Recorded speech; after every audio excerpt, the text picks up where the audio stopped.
Welcome to Bayport High School, the site for tonight's non-conference matchup between the visiting Kimberly Papermakers and the Bayport Pirates. It's another USA Today Network Wisconsin digital football live stream, and I am here. I am Ricardo Arguello, hanging out as always with Brett Christopherson and bringing you those high-definition shots. That's Jim Rosandick again. We are the trio here, USA Today Network Wisconsin, and Brett, you know, the last few years, when you say big games, a handful come to mind.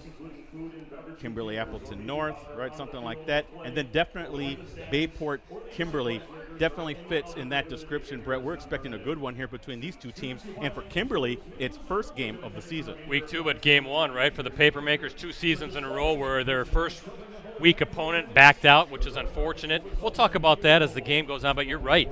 This is starting to become kind of a fun little annual tradition maybe. We typically see these two teams in the postseason, but it's nice when they can meet up in the regular season, and I would like to see a little bit more of that, right? The FRCC and the FVA kind of going at it, but like we saw in week 1 when we did the FVA versus the Classic 8 back-to-back, Mukwonago, Appleton North, Muskego, Neenah, 2 really fun games. Let's stack these non-conference games and really use these games as a measuring stick, a barometer to kind of see where you're at versus what you like to call a tomato can, right? Yes. Where it's a running clock second half. So we're going to see how this all plays out, and I'm kind of wondering what you think as far as who has the advantage. Bayport with a nice win week 1, Middleton. Kimberly coming in without that, game under their belts. I don't know who that is more advantageous to. Maybe I can get your thoughts on that. Well, let's first get to know the teams a little bit, Okay. Brett, if we could. You put together this great notes package on Bayport and Kimberly. I'll start reading some notes on Bayport. Brett will follow with Kimberly. Bayport Pirates ranked 8th in Division I. This week's WisSports.net State Coaches Poll coming off an impressive 37-28 win over Middleton last Thursday. That was at Middleton. Bayport trailed 28-21 through 3 quarters. Pair of touchdowns, though, coupled with a pair of successful 2-point conversion tries, that secured the win for Bayport. First-year quarterback Matt Stevens. He scored a touchdown on a 9-yard run with 6:19 remaining. He then followed with a 2-point conversion pass to Anthony Lefebvre. That's what we're saying. That's what we were told in the press box, yeah. Lefebvre then tacked on a scoring run from 6 yards out with 2:18 to play. Stevens followed with a 2-point pass to Sawyer Torp. Stevens had a big night through the air, 219 yards, 3 touchdowns. He was 16 of 23 passing. He and Torp hooked up on TD strikes of 41 and 39 yards. Stevens also connected with Bennett Depler from 23 yards out with 1:55 to play in the first half to break a 14-14 tie. Lefebvre rushed for 111 yards on 21 carries, while Stevens added 50 yards on 10 rushes. And overall, Bayport ran for 186 yards. Torp, he was the top receiver with 7 catches for 129 yards and the 2 scores. Parker Betts finished with 4 catches for 53 yards. And defensively, Brock Gauthier, that's a familiar last name. He totaled 10 tackles and was credited with half a sack. On the season, Stevens has accounted for 269 offensive yards. Defensively, Pirates surrender 280 passing yards and 4 passing touchdowns against Middleton. They did limit the Cardinals, though, to just 57 rushing yards. And next for Bayport, they open up FRCC North play game at Green Bay Preble. That's next Friday. Kickoff set for 7 p.m. Brett, the Kimberly Papermakers, what can you tell me about them?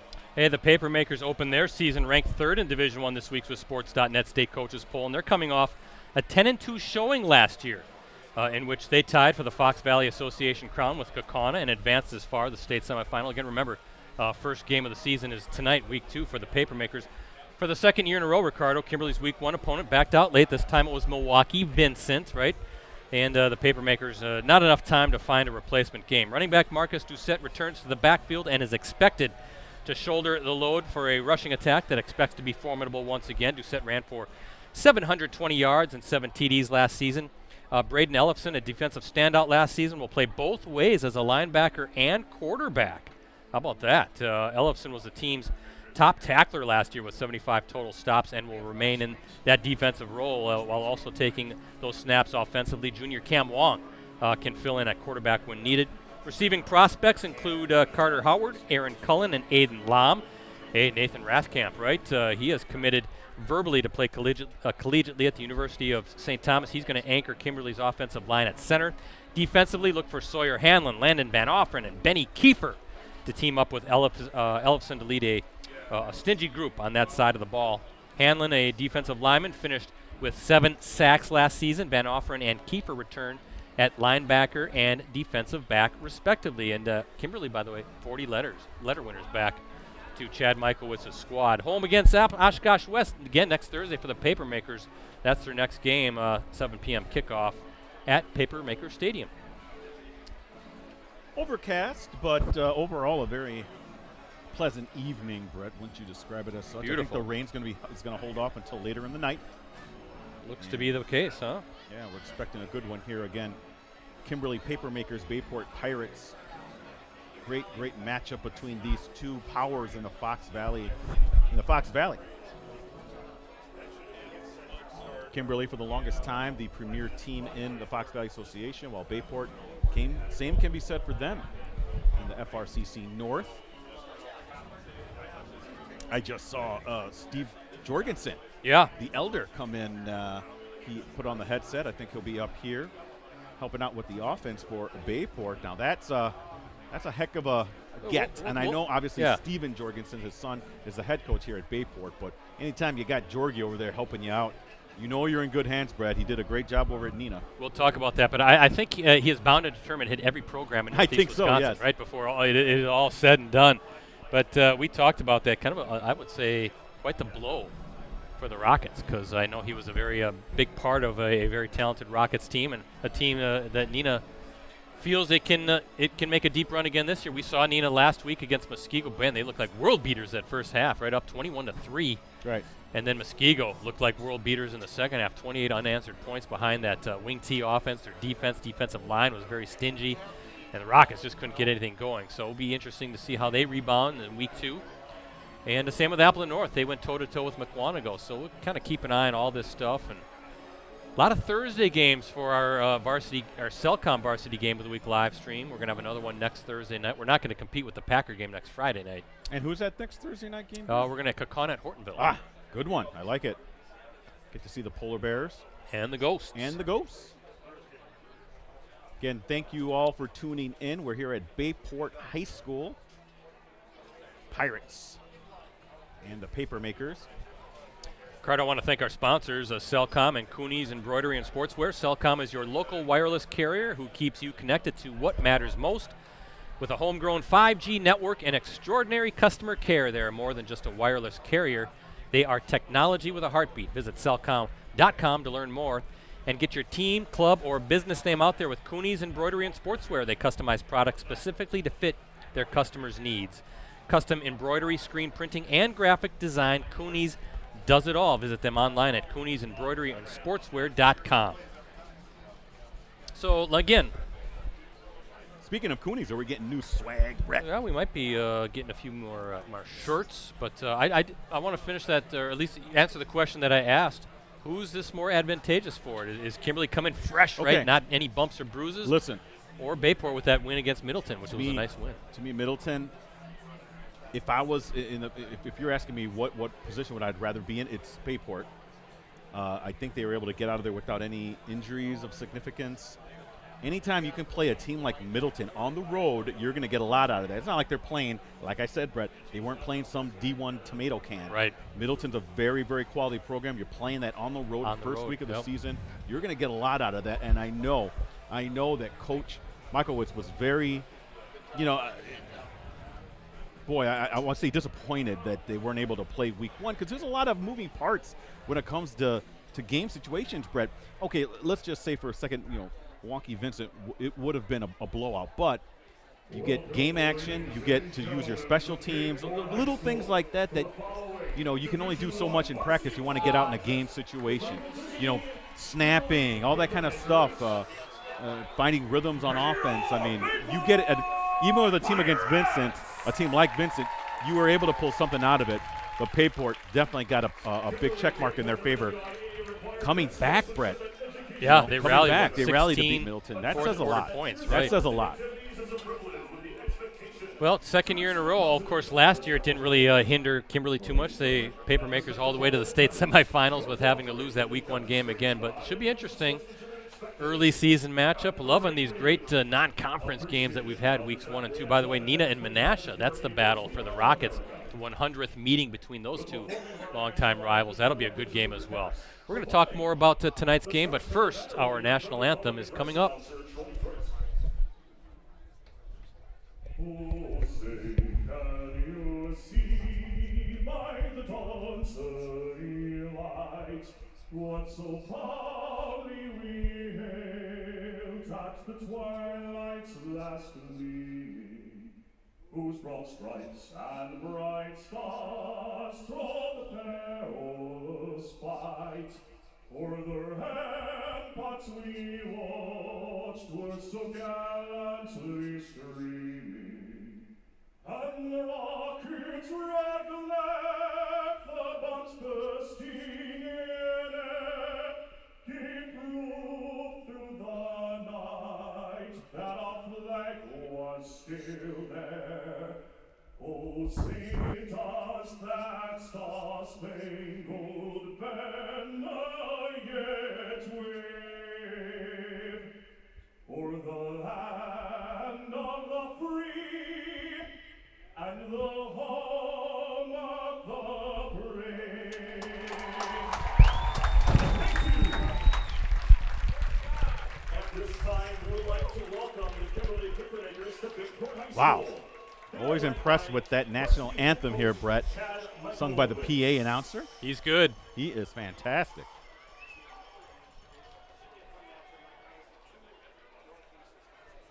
Waiting for the opening team, or the kickoff here as the teams come out onto the field. Brett, that gives me some time to run down maybe some starting lineups, my friend. Yeah, please. Let me see if I can look that up. I got both of them, both Kimberly and Bayport from the respective head coaches. Offensive players for your people. So Pirates. on offense, A 6'6", 280-pound center.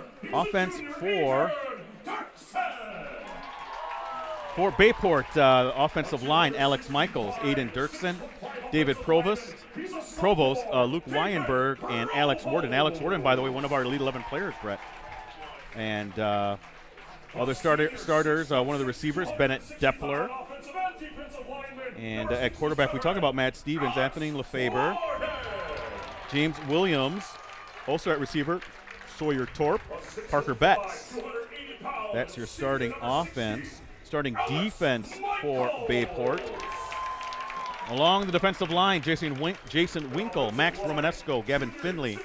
Linebackers, Brock Gauthier, Nick Hawker, Kanan Belinsky. And you'll like these names, Brett. Some of the defensive backs, get this. At rifle, Brexton Piontek. At pistol, Logan Hook. And then safety, Tommy Berg. And there's a field corner, Mikey Jones, and a bound corner, Brady. Okay. I love these names. I'll just say DB, what it says here on the roster that we got when we walked in. Yeah. Let me get Kimberly's starting lineup here. Again, we thank Coach Jorgensen and Coach Michaelwitz for getting us these starting lineups. On offense for Kimberly, at quarterback, Braden Ellefson. Now, we talked about how Cam Wong will also play. You'll see him get snaps. Running back, Marcus Doucette. Fullback, Jeremy Dirks. John Hansen should also get some play time there at fullback. At tight end, Hunter Sprangers. Ryan Buchanan. At receiver, Aaron Cullen, Carter Howard, Aiden Lam, Alex Lam. And your offensive line, Quinn Hoffman, Yusuf Fofana, Cy Freund, Grayson Chalupny, and Isaac Hipp. Again, we're expecting maybe to see Nate Rathkamp as well, if he's healthy. That's what Coach says, and that was a game time decision, Brett. On defense for Kimberly, at defensive end, Sawyer Hanlon and Eli Jansen. At nose tackle, Tyler Hinn. Outside linebackers, Trent Dunk, Landon Van Offren. Inside linebacker, and this is what we're talking about, Brett, Braden Ellefson goes both ways, both defense and offense. He'll be playing at inside linebacker. It'll also be Tyler Williamson at inside linebacker. And when Ellefson's not in there, we're expecting Reed Beck and Jackson Dietrich to also be in the mix there at inside linebacker. Cornerback, Benny Kiefer, Mikey Wilds. At safety, Brennan Rush and Connor Olson. Those are your starting lineups for both Bayport and Kimberly. I want to thank the athletic director here at Bayport High School, Dylan Manny, for getting us all set up. kind of a tight booth, Yeah, but they made it work. And Yeah, they made it work. I think we're good. I've been in another press box, Brett, where it's been even more tight than this. I think they've done a good job. The thing that's great is that the dividers are clear. Yeah. You can see right through them. Yeah, absolutely. So we have dividers set up here in the press box. A lot of folks up here for this one. But, again, thanks to Dylan and his staff. We love coming up here, love working with the Bayport folks. It's actually one of my favorite trips that we make typically every season, I want to say. Or at least I got another Bayport game later on in the year as well, scheduled for now. But that's, I think, a Week 8 game down the line. So, but appreciate Dylan and his great crew. Chris Learman as well. We've got Chris, the voice of Bayport. So that's right. Appreciate all the good folks here at Bayport High School. Beautiful setting, beautiful area of the Green Bay metro region. So this is going to be a fun game. And, again, love it when these two teams play. And, Ricardo, I'm not going out on a limb and saying I wouldn't be surprised if they play again sometime in the playoffs. Seems like it happens every year. I was going to say, we've seen that, and, they're both in the same playoff quadrant. So, you're going to – why not, right? These are probably the two premier Division I programs in this area. Kimberly going to kick off to open this Thursday night game, our only Cellcom Varsity Game of the Week, live stream of the week. We are not doing a game tomorrow night, just based on scheduling. Plus the Badgers, they play tomorrow night, right? Who's their sacrificial How are they playing? lamb They're there? playing Western Michigan, maybe? They're playing somebody. But going into that holiday weekend, so why not we do one of the biggest games of the night in the state on Thursday night? Anthony Lefebvre and Brady Moon are back to receive this one. Looks like it's going to be Lefebvre with it. How about your quarterback, Ricardo, taking it back, and he's got some room on that far sideline, past the 30, about the 32-yard line. That is where we're going to start.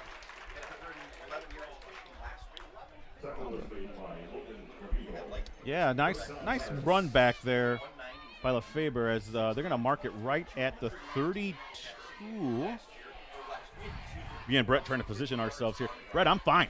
You good? Even a little bit behind you because of the wide open view and it's in the clear dividers. I'm good. You good? Yeah. Beautiful night, isn't it? Is. Up here. Beautiful. Now it's not going to be so beautiful about midnight. Let me tell you about Tuesday when we were here. Yikes! We did a live stream check on Tuesday morning, and let's just say I didn't beat the storm home.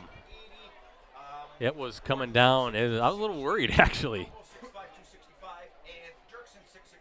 Whoa, there is who's number 12 there? That is Matt Stevens. Check that. Now, I don't know why I'm saying Lefebvre is the quarterback. He's the running back / wide receiver. Matt Stevens, the 6'4" junior, is the quarterback, number 12. So that was Lefebvre on the return. Stevens with a 3-yard run. But, yeah, we did a live stream check here. It's kind of a real hot, steamy day. I made it as far as the pier before the heavens opened up. Lightning, thunder, coming down in sheets. Major winds. Those sound like song lyrics. Oh, I was able to maneuver my way off of Interstate 41 and find a parking lot where I was able to ride it out, but I was getting a little worried. There's a pass to Torp and a good tackle by Mikey Wilds, the senior defensive back, third down coming up. I was a little worried about Rosie if he was going to make it, but he did. I never doubt Rosie. I thought I was going to be hydroplaning all the way home, but I waited about a half hour. That's why I couldn't join you for the podcast. I was so behind then. We can talk about the 920 Sports Podcast. You kicked that off this week without me, but that was my own fault. That's fine. You got other things to do, and we'll talk more about who our special one-on-one subject was. There goes Stevens looking for. Oh, wow. Yeah, he's got a lot of room that far side. Wilds with the tackle, but great blocking. Whole lot of green turf for the Bayport quarterback in Kimberly territory. First down on that run. Ball at the 44-yard line. Nice blocking up front by the guys in blue. 16-yard gain, Brett. He already has 2 carries for 19 yards. Something that Bayport always does, right? They always have those dual-threat quarterbacks. Carter Calise. Oh, we've seen some good ones. Alec Ingold. Yeah, who was before Calise? Why am I blanking on that? Maybe some folks can send me Is that the one that got him to the state state championship game? Oh, yeah, I'm blanking here. Oh, boy. I should know this. That's what happens when how many, we're getting old. Well, old, but when you cover so many fantastic athletes. But always good quarterback play here at Bayport. Same with Kimberly, though. Stevens waiting for it. Handoff. Is that Lefebvre? Ooh, he got stoned. That's a big old number 98 for the Papermakers. That's Tyler Hinn, a junior defensive lineman, 6'3", 220 pounds. Filling that gap nicely, and that's a 1-yard loss. Yeah, that play was pretty much blown up from the start, Brett. Loss of 1 on that. 2nd and 11 for Bayport. Just underway here at Bayport High School. Again, non-conference. I could say it's a showdown. Kimberly no and doubt. Bayport. This is one of the top games in the state. You coaches poll 3 versus 8 in the state. Stevens hands off to Lefebvre. Not a whole lot there, but a few yards, 3 or 4 yards, setting up a third. And what are we going to call it, about 7? Yeah, he was able to fall forward, Brett. Got himself another yard just by doing that. Brings up a 3rd and 7. Nearing the 9-minute mark here in the first quarter. Week 2. Want to say hi to all our buddies out there watching, Brett, on who help us with these scores on Twitter. Yeah. We're hoping to see some updated scores. We'll try to do our best to kind of give you guys a shout out as you relay those scores to us again. I'm at Ricardo Delian, Delian. Brett's at PC Brett C.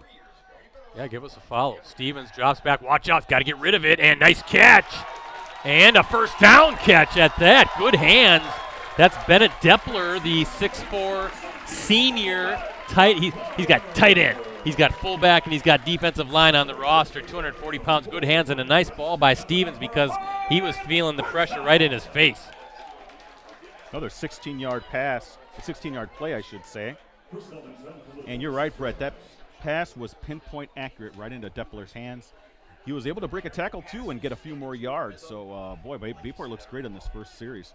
Yeah, inside the 30, ball on the 26-yard line. So 1st and 10 again for the Pirates as Stevens waiting for that snap. Looks like he's going to run again. Lefebvre, nice block to spring his quarterback. Just really sealed the edge, and a nice running lane for Stevens, and a beautiful drive here to open this game by the Pirates. Is it going to be 2nd and short? Oh, nope, they're calling it a first down.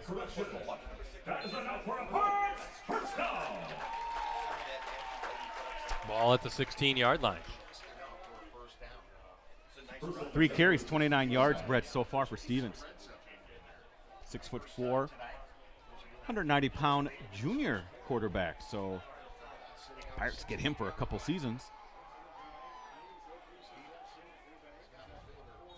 And we're going to call a timeout. Bayport's going to burn one here, so gives us a chance to look at the game notes here a little bit.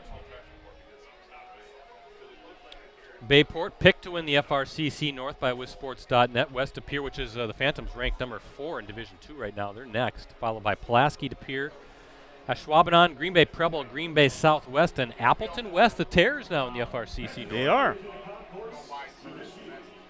Kimberly picked to finish first in the FVA by WisSports.net. Nina is next, followed by Kokon, the Ghost ranked 6th in Division II. Then Fond du Lac, Appleton North, Hortonville, Oshkosh West, and Appleton East. By the way, how about that was a big game last week in Notre Dame and Kokon and the Tritons with the victory over the Ghosts. I know they have 2 of your Elite 11 players, 2 of the best players in the state. What is it, Christian Collins and James Flanagan? Right, and Kakana had Parker Shue. Yeah, he's a good, very good wide receiver. Stevens hands off to Lefebvre. Oh, he's got some good running room. Spins his way before finally being brought down by number 55, Tyler Williamson, a senior linebacker. But nice win for the Tritons. I know they're dominant. They should certainly be on the short list of contenders for that Division 2. They're in Division 2 this year, championship? Or are they Division 3 this year? Who? The Tritons. The Tritons are D3. D3, yeah. That's a nice win, though, going and taking down an FVA team that last year was co-conference champs. I know the Ghosts lost a lot of guys from that sensational squad, but still a nice win by the Tritons. Would love to get them on a live stream if I could. I know they played De Pere this week in week 2. 2nd and 4. Yeah, Stevens on the run, going to sling it, and nearly picked off by Wilds. Instead, incomplete. Ball was intended Parker Betts, number 3, the senior wide receiver. So 3rd down coming up for Bayport here. 7:02 remaining as we look at our Cellcom Coonies embroidery and sportswear scoreboard.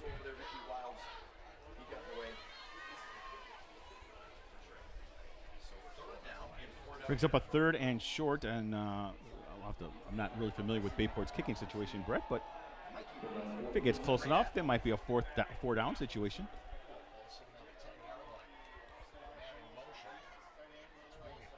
Stevens fakes, looking for nothing there downfield, and where are they going to spot him? He's going to be shy of the 1st down by a couple yards, Ricardo. So 4th and 2 it looks like coming up.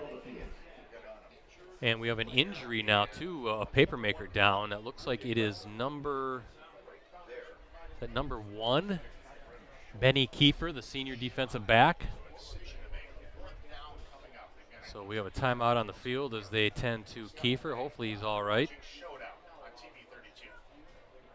I thought, Brett, there was a little bit of a hold there on the left tackle for Bayport on that run out to the left. Right now, Kiefer was trying to see if he's okay.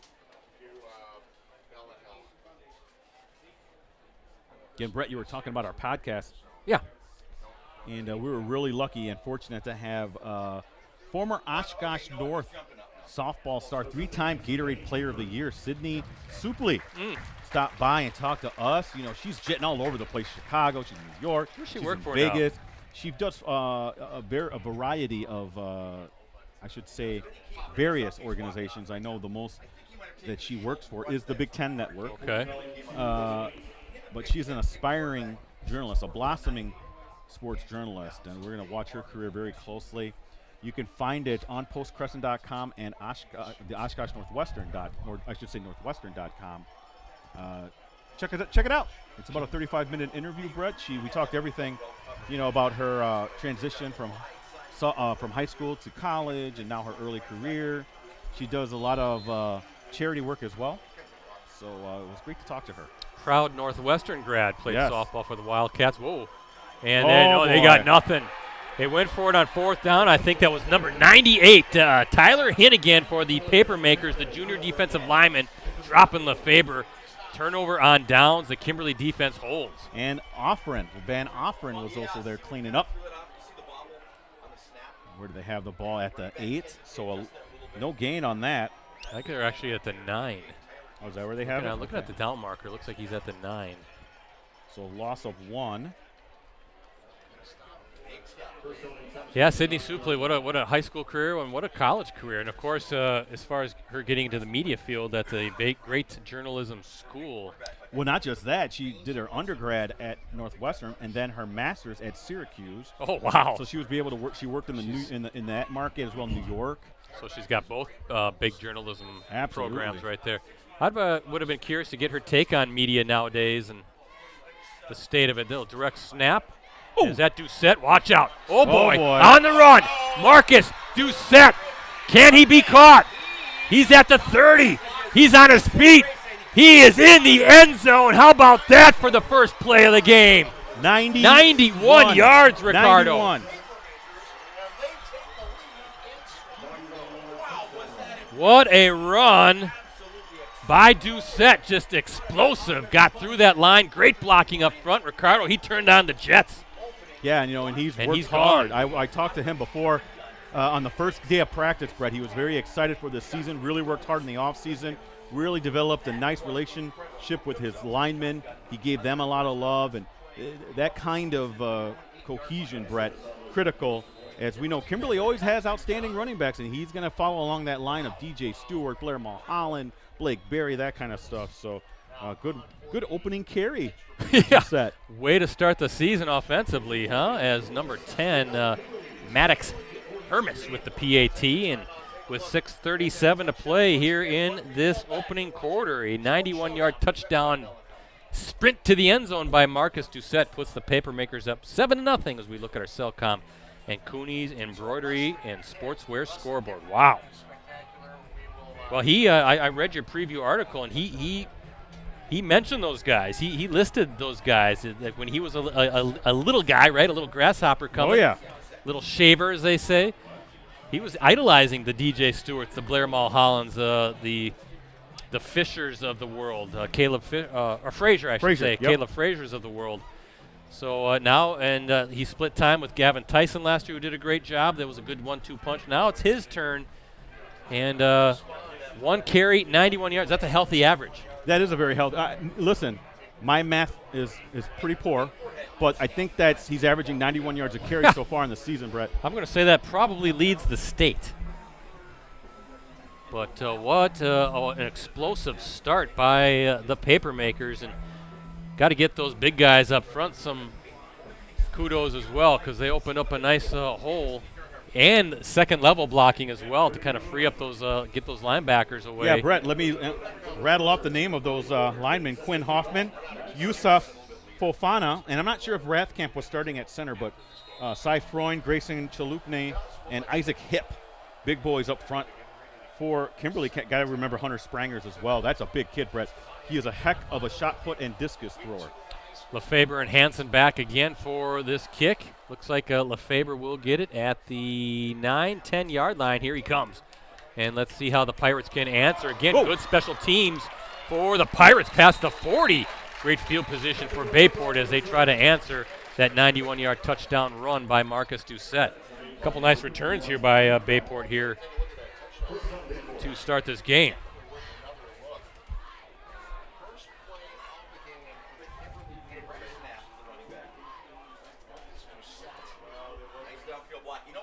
Last time we saw Marcus Doucette was that state semifinal game. Remember, he was kind of dealing with some injuries that night, but really gutting it out.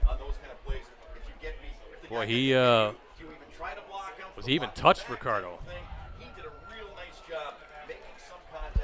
First down and 10 at the 42, at their own 42, I should say, for Bayport. Let's see how they answer that, Brett. They saw their first drive, nice drive, end on a 4th and short. That's going to be a little pre-snap false start for the Pirates, so that's going to back them up 5 yards.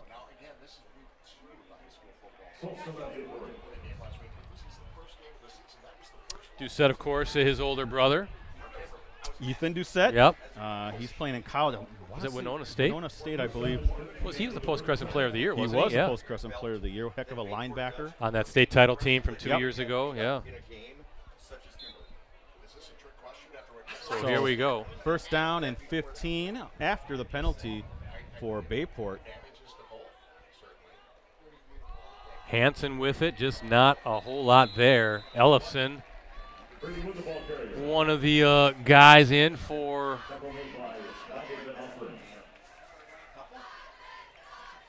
Who'd you have on that carry, Brett? That was, or check the number 33, Brady Moon. I'm sorry. Okay, there we go. Boy, I'm still in preseason mode. I'm sorry, folks. Hansen and number 33, he's with the Papermakers. Brady Moon is number 33 for the Pirates. I'll get there, guys. That's right. First 2 games, Brett, are preseason for us. As we're getting another pre-snap penalty.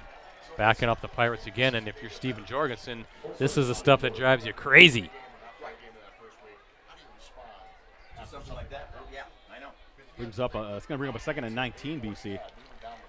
Steven Jorgensen, his first season as Bayport's head coach, former longtime head coach Gary Westerman. He stepped down, remember, from the post back in May following 12 seasons. Jorgensen had served as an assistant under Westerman the previous 2 seasons. Of course, before coming to Bayport, Jorgensen was the head coach at Fond du Lac for 3+ seasons. Kind of resurrected that program, too. Yeah, remember he had that great team with Braylon Allen and Kyle Waljasper. Beautiful throw to number 1. That is Sawyer Torp.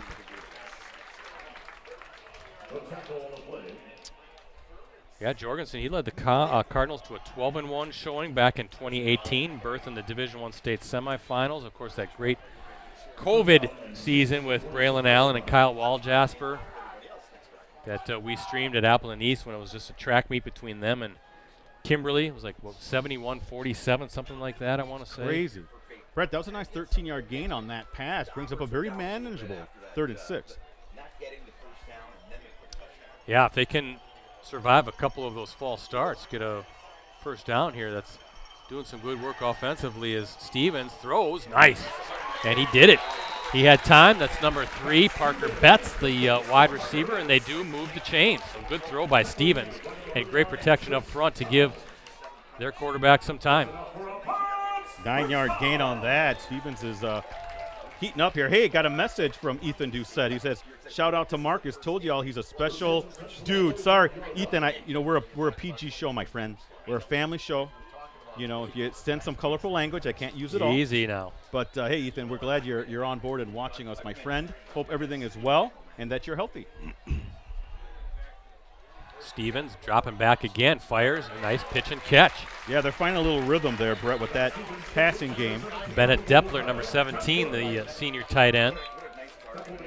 Finishing that thought on Jorgensen, of course, he is the son of Wisconsin Football Coaches Association Hall of Famer Steve Jorgensen, who is now on the Pirates staff as an assistant after serving as an assistant at Neenah. Of course, we have a hold. So backing up the Pirates. Didn't see the flag on the field. There it is. Yep, near midfield.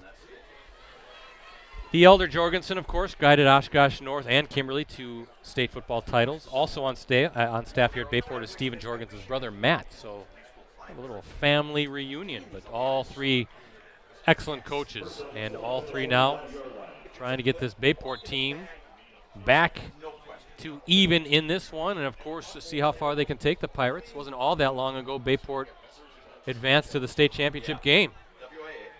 First down and 20. Whoa, watch out. Stevens got hit. Deep pass, and that was, who had the pressure? That was number 88 for Kimberly. Eli Jansen, the junior defensive end, 6'3", 225 pounds, getting around. Boy, what a killer. Some killer penalties, though, this drive for the Pirates, and now you see 2nd and 20. Well, yeah, and then when you're in that position, Brett, you know that it's going to be the passing game, right? So that allows the Kimberly defensive lineman to pin their ears back, get ready to rush the passer. Nice rush there by Jansen. Boy, they just keep churning out these great defensive linemen, don't they? McGivern last year, right? Sam McGivern and Hanlon. Sawyer Hanlon, yeah. 2nd and 20, Bayport. Receivers near side.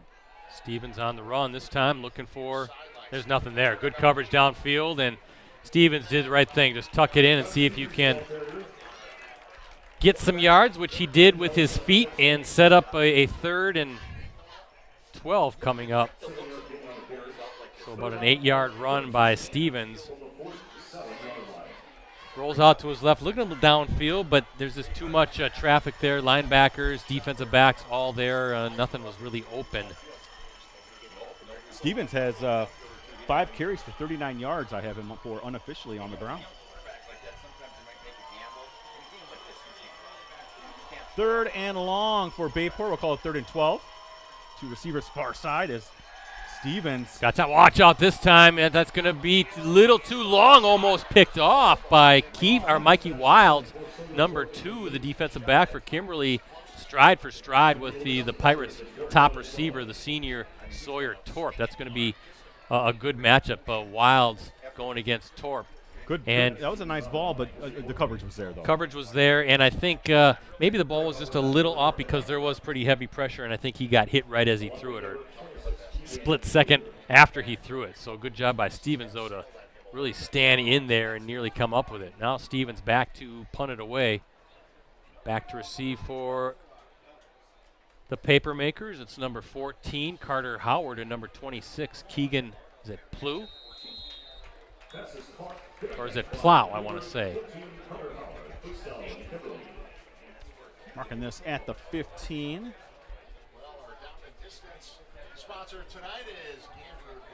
Well, 3:13 left, and Kimberly's going to start their second offensive series where they've had 1 play thus far. I was going to say second offensive play. Yeah, second offensive play, right. Those late to the stream. It was a 1-play drive for the Papermakers, a 91-yard touchdown run by Marcus Doucette.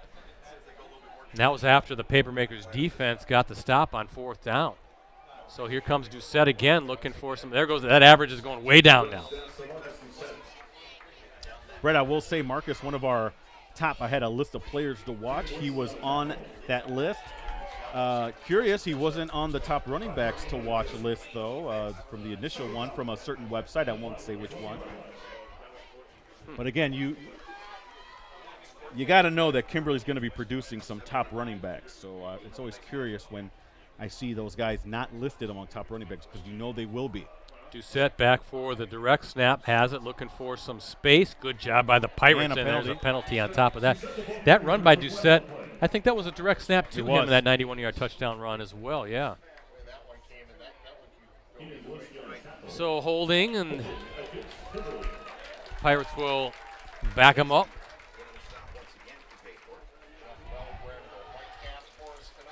Hanging out in Suamico, Wisconsin, Bayport High School. I'm Brett Christopherson, hanging out with Jim Rosandick in front of me, Ricardo Arguello behind me in the booth. It's weird talking to you because I have to turn around all the time. You don't have to. I'll know you're talking to me.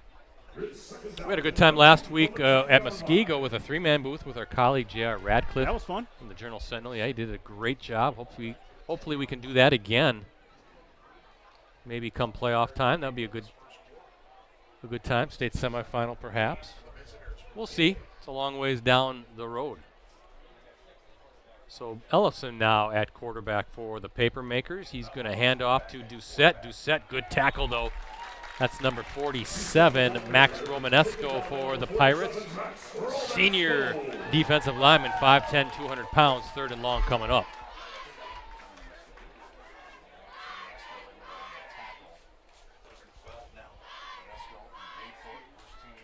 Brings up a 3rd and long. We'll call it, what, a 3rd? And where's the marker? 3rd and 12. Yes.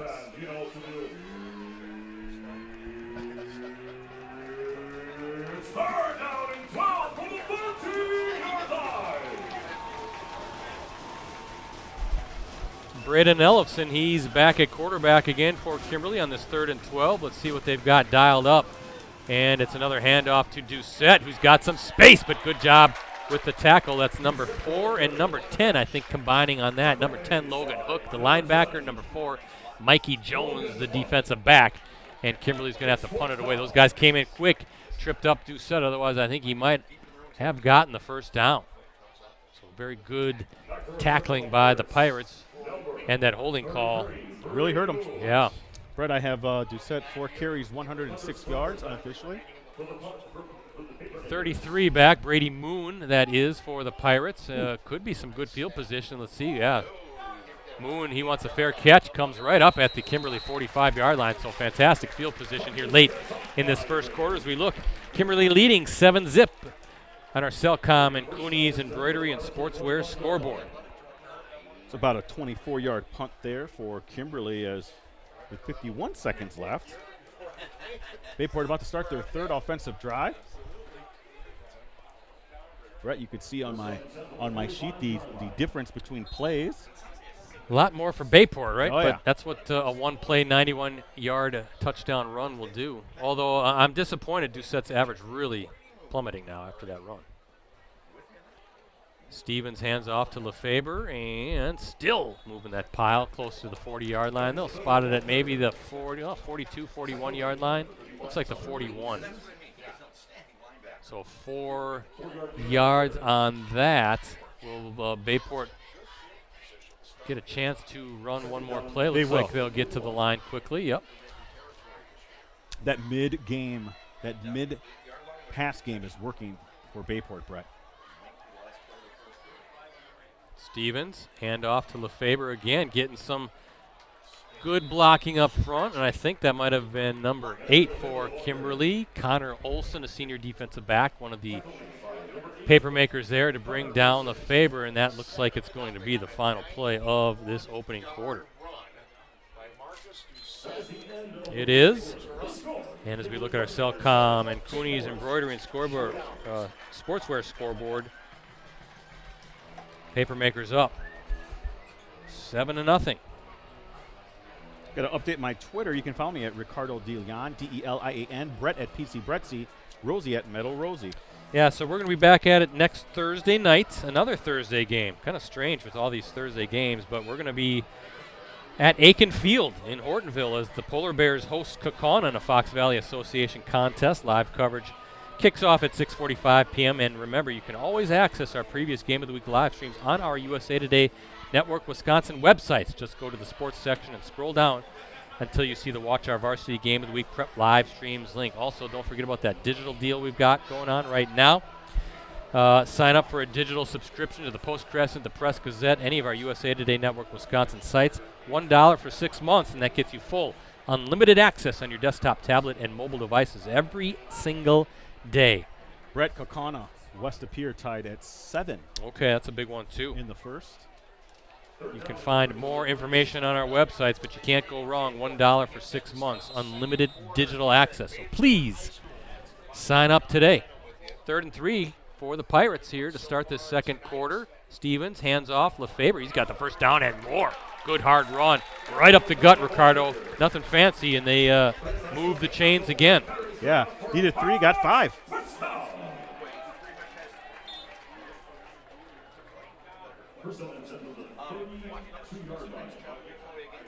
Yeah, try to figure out LeFebre's stats. Statman. Trying my best. Inside the 35, ball at the 32. Bayport trying to even this one up. Trailing by 7 points here in the early stages of this second quarter. I got him 6 carries, 21 yards. LeFebre. Yep.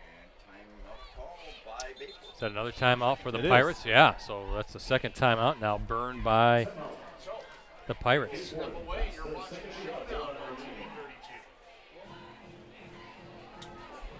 Bayport, a playoff participant every fall. I'm going to just designate it now every fall season since 2001. Yes, We're right. kind of ignoring the COVID year. It didn't even happen. That's a string of 22 straight fall seasons. The Pirates' best finish, 2019, when they advanced to the WIAA Division I state championship game. Muskego winning that one, 21-10. That team, of course, coached by Gary Westerman, who led Bayport over his 12-year tenure. 114 wins, 23 losses. The Pirates won 7 Fox River Classic Conference championship. Enjoyed a record 38-game conference winning streak, and of course made that state title game in 2019, the first time in program history Bayport made it that far. By the way, Alex Rocks gives us an update on Menasha Nina Brett. Luke Young with a 29-yard touchdown reception on 4th down. Thank you, Alex. 7-0 lead for Nina in the second quarter. I think that's in Menasha, right? Is that Yes. at Calder Stadium? So the 100th meeting between those two longtime rivals. So some history down in Menasha tonight. Covered many of those games back in the day when I had to cover the Nina Menasha area when I got into this business. Little play fake. Stevens looking downfield, just too far. Torp, the intended target. Number 2 again, Mikey Wilds. That's going to be a fun matchup. 2 excellent athletes going at it. Second down coming up. Yeah, that's when I first started. It was always Nina Menasha. St. Mary Catholic was part of my coverage as well, and always some good memories of those Nina Menasha games back in the late 90s, early 2000s.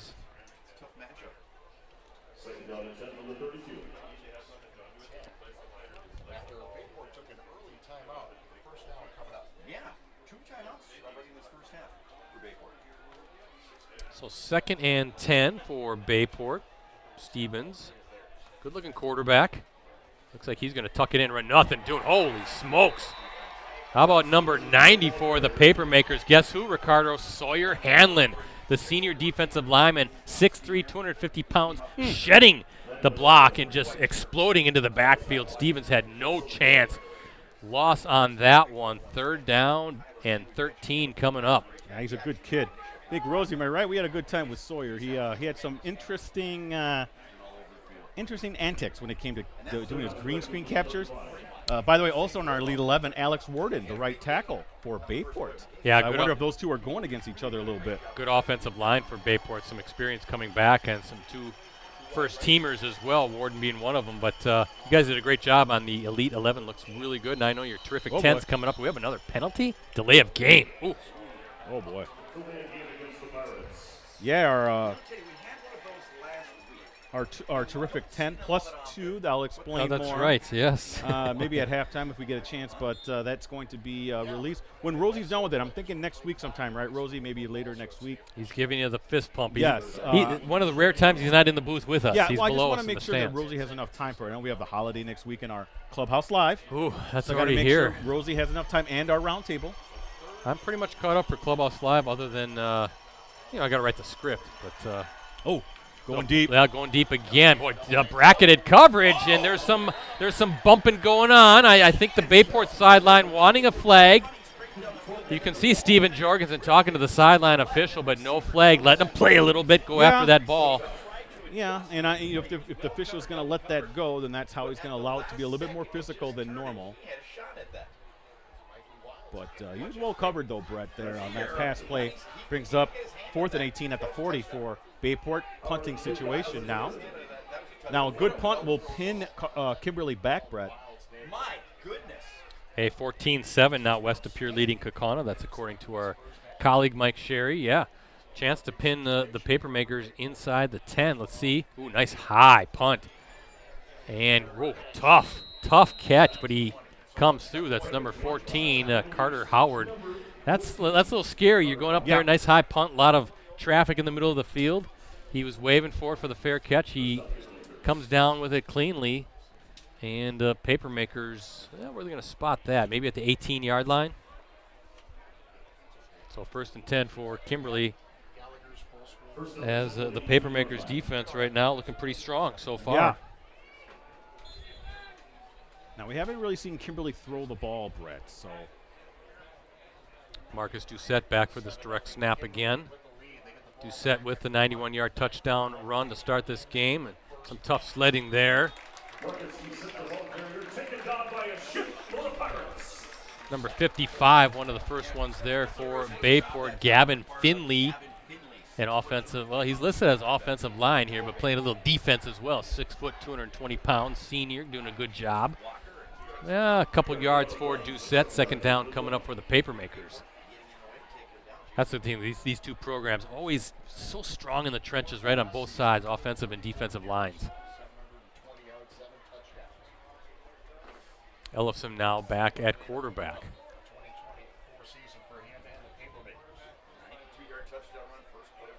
Also low snap, good hands to get it on the run. Throws, nice throw to number 9 for Kimberly, and that's Aaron Cullen. First catch of the season for the senior, 6'1", 170 pounds, and moves the chains. And a nice strong throw by Ellefson going to his right on the run. Ellefson also one of our Elite 11, Brett. Boy, he was a heck of a linebacker, but yeah. I know you talked to Chad Michaelwitz about Ellefson playing both ways. I believe I got the quote from Coach Michaelwitz here. I'll read it to you in a second, but Ellefson back out there again. And this time it's a handoff to Doucette. Not a whole lot there. Number 47 for the Pirates, Romanesco,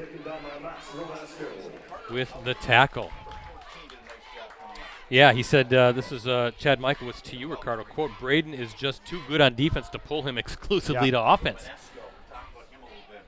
And he talks about Cam Wong as well. With Cam, he had a fantastic sophomore year, and he's been impressive in contact days, so I expect him to play. In my mind, it's what is Cam's growth and how much can we put him on the field. So playing Ellefson instead, a little two-way action as Doucette plowing ahead with some good blocking by the guys up front. To finish that quote, and the other tip of the scale is anytime you bring Braden off the field, you do it. He's the unquestioned leader of our team, and we knew what he brings defensively and what kind of leadership he provides offensively. Michaelwitz said it's a day-to-day situation where we have to balance his practice reps on both sides of the ball and see where it goes. Yeah, and again, Ellefson has he has quarterback on his resume back in the, maybe a little bit of JV and then in middle school. So it's not a new thing for him. I know last year, Brett, he did enter as quarterback mostly in a running situation. Right, now he's going to tuck it in and run, and he's got the first down. When you got an athlete as good as him, yeah, but you kind of see, though, what Coach Michaelwitz is saying. You don't have to read between lines. We want to make sure we balance it, make sure he doesn't get worn out so that he's still fresh late in the season. So you do some direct snaps to Doucette. Maybe Wong comes in and gets some meaningful snaps from time to time as well. But they really like Wong. I know that from the practice I've been to. He was able to really do a good job, directing the offense. So they expect a lot out of that young man as well. Yeah, so maybe get some snaps as well and just make sure that Ellison doesn't get too worn out here by the end of the season. Doucette looking for some space. Maybe 2, maybe 3 yards. Second down coming up. But yeah, that's the last thing you want to do when you got a guy that good defensively. Your leading tackler as a linebacker, such a key component to a defense that they think is championship level. You don't want to take him off the field just to concentrate on quarterback. But we've seen that. I remember Carson Raditz at Fond du Lac. He was a two-way player. He was. Excellent quarterback for Fond du Lac, and I think a great linebacker as well. Another guy, Menasha, remember Tyler Johnson? He led them to a state title. He played both linebacker and quarterback. 2nd and 8 from the 44 for Kimberly. Slow snap. Doucette gets the handoff. I even think of like a Vanina, Luke Young, safety and like a tight end type player. He plays both ways. Grant Dean, a great running back and a great safety for the Rockets and a return man at that. So when you got these athletes, you just gotta, they're gonna have to play even at the Division I level, even at the Fox Valley Association or FRCC North level. You gotta find ways to keep them on the field as much as you can. Absolutely. Because they're such playmakers. Yeah, they're kids. They can handle it, right? They're 16, 17, they're 18 young, years full old. of energy. You and I try to play both ways. I think we'd be looking for that oxygen. Well, I can for one play each. Yeah, there you go. Oh, timeout for Kimberly. Brett, I will say this. Bayport's been playing the run a lot better, let me tell you. So after that 91-yard run by Doucette to start the game for the Kimberly offense, he has 8 carries, 116 total, and that's 7 carries for 25 yards, which Bayport has limited him to since that 91-yard touchdown run. So they've really kind of closed the gaps, played much better disciplined football on defense. As we said, Kimberly, this is the Papermakers' first game of the season here tonight. And again, Coach Michaelwitz on no Week 1 opponent for the 2nd straight season. Quote, the hardest thing with Week 1 is that the bordering states don't have games until our Week 2. So that's not an option. We've scoured the state, and we do have a solution in 2026, and that will play, Pulaski said. And we do have our non-conference games with Bayport through 2027. So at least they've got some things lined up as well. Else wide open. Wide open across the field. Looking to, he's still on his feet. Down to near the 10, Ricardo. That's number 18. Is that Jeremy Dirks? Senior fullback with the catch, and wide open in the flat was Dirks. Brett, they've run that play forever. I've seen a multitude That's a staple, of isn't it? On that little, Deckent. Yep, out into that flat. Isaac Deckent just recently, Yes. but they kind of get lost in traffic, right? He's going out, looking like he's going to block, slips out, nobody picks him up, and wide open inside the 15, ball at, near the 10, as I said, at the 11, 1st and 10 coming up. I thought maybe he had a chance to get into the end zone. Instead, now Ellison zigzagging his way in, and he is in from 11 yards out. Touchdown, Papermakers.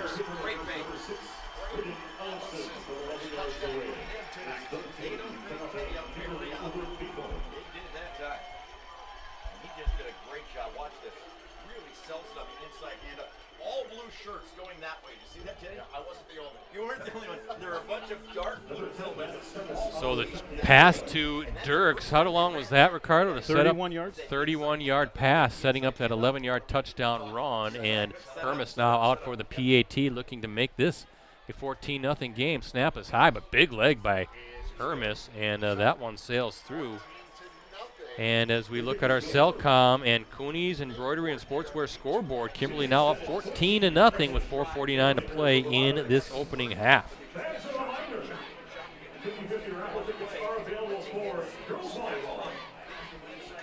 Just updating my Twitter again. You can follow me at Ricardo Delian, D-E-L-I-A-N.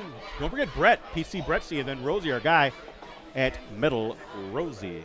So kind of a big moment right now for the Pirates, Ricardo. 14-0, down 2 scores. Hey, Rosie, you hear what they're playing there? Playing a little Kiss. From the Dynasty album. Yeah, wow, Brett, no, you There have that you one? go. You have that album? I did as a kid, yeah. Yeah, okay. It's just you don't hear that stuff being played, but I appreciate it. I just want some. I want you to be impressed by my my Kiss knowledge. I there. am very Thank impressed. You even named the album, Brett. Yeah. I want to say, and I'm a big Kiss fan, that was probably the last of their great albums together. Is that the last one? Yeah. Had that album as a kid, and I don't know why I had it, to be honest with you, but I did, and I love that song. There you go. But 2-score lead for the Papermakers. Lefebvre into the end zone, touchback. Ball will be at the 20. Brett, you a little surprised at the score so far? I am a little bit. This is why I feel like this is a big spot here with 4:48 here before the opening, before halftime. Chance for the Pirates. They got to kind of get something going offensively. They're a little bit. They're getting some things going, but then they stall. Some pre-snap stuff, some penalties, right? Have kind of derailed. Brett, let's remember, last week against Middleton, Bayport was behind as well. Another good team. They were able to come back and get the victory there. So let's see what the Pirates have in store here. It would be nice if they're able to get something out of this drive, though. But Kimberly doing a nice job really bottling up the run. And let's see what the Pirates want to do here. Lefebvre with it and is able to score. Oh, no, he breaks free from a tackle. And good hard running by Lefebvre. Second down coming up.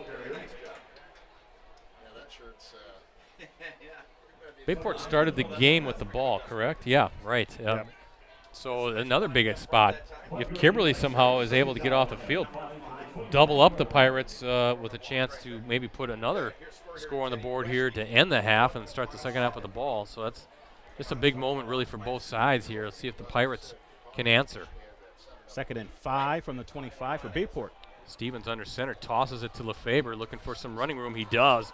He's got a first down. That'll stop the clock as they reset the chain. So good hard running there by Lefebvre. Good blocking by the guys up front. I have Lefebvre down unofficially now, 9 carries, 32 yards, Brett. We've been going back and forth. Well, we were told Lefebvre. Family member said, well, whatever you want, Teddy. You run the show. Another under center snap for Stevens. Toss, boy, nothing there. And guess who? Braden Ellefson there with the tackle, just wrapping up around the waist. And that's going to be a loss as the clock continuing to run. Remember, Pirates have had to burn 2 timeouts, just Brett, one timeout remaining. Was that Lefebvre? It was, okay, yeah. okay. So a loss of 2, 2nd and 12 coming up. But Ellefson shooting through that gap and bringing down Lefebvre in the backfield. See that speed and that anticipation by Braden Ellefson and why he's one of the top linebackers, not only in the FBA, but got to be one of the better linebackers in the state. Absolutely. Look out. Oh, watch. Oh, somehow Stevens gets away from the initial. Hanlon brought him down. Yeah, Hanlon and number 88 as well for Kimberly, Eli Jansen, but didn't see who was the one who kind of disrupted that play and that rhythm. Stevens had to step up quickly and just avoid a sack. But now 3rd and 10.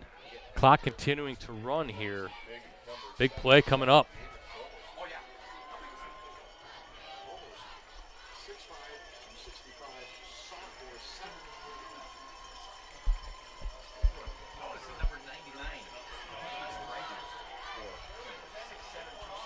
Third and 10 for the Pirates. Stevens under center one more time, and he's going to play fake it. Yeah, he's got a lot of pressure going downfield and just nearly intercepted by number 24. Yeah, Brennan Resch, the junior defensive back, almost got his hands on it, but hey, that stops the clock with 2:21, and now the Papermakers fresh off that touchdown drive.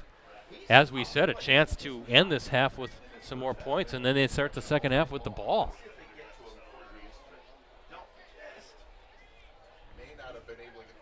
No, exactly. Right in his face. And again, it was great coverage. It was double team. The secondary for Kimberly has been outstanding. So number 14 for the Papermakers, Carter Howard back, kind of a line drive punt, and you just get away with from it. Don't know where that's going to skip, and the Pirates will just grab it near the 45-yard line. So pretty good field position here for the Papermakers, near midfield to start this drive with 2:13 to play. Nina up 14-0. Grant Dean, 69-yard touchdown run. Kind of doing what he did last year, right? Yeah. He had a 62-yarder against Muskego. Now another 60. You say 69? Yep, 69. Jeez, how many of those did he have last year? We'll see the Rockets in a few weeks. So here we go. Kimberly on the field, up 14-zip. And Ellefson back at quarterback with Doucette right next to him. Ellefson, quick toss to the far sideline. That is number 9 for Kimberly, Aaron Cullen, his second catch of the night. Clock continuing to run here, under 2 minutes to play. 2 timeouts remaining for the Papermakers. Not hustling right now, but you think you want to get going here soon as the number 28, Brady Bell, the running back, getting the play and bringing it in.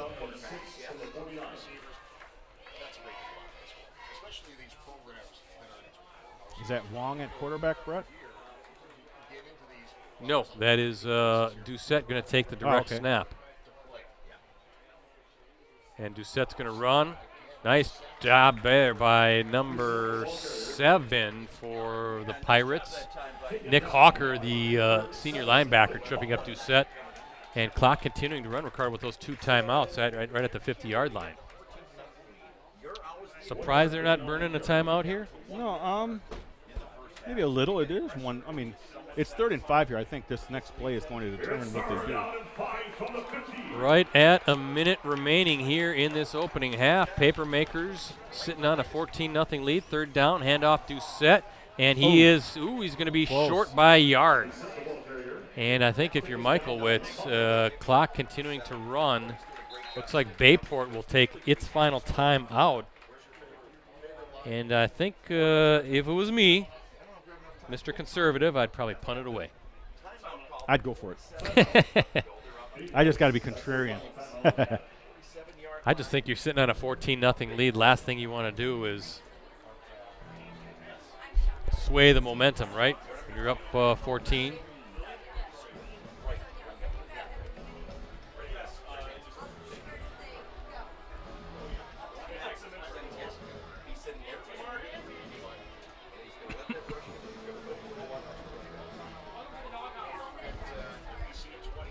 We'll see what Chad Michaelwitz and the Papermakers want to do after this timeout.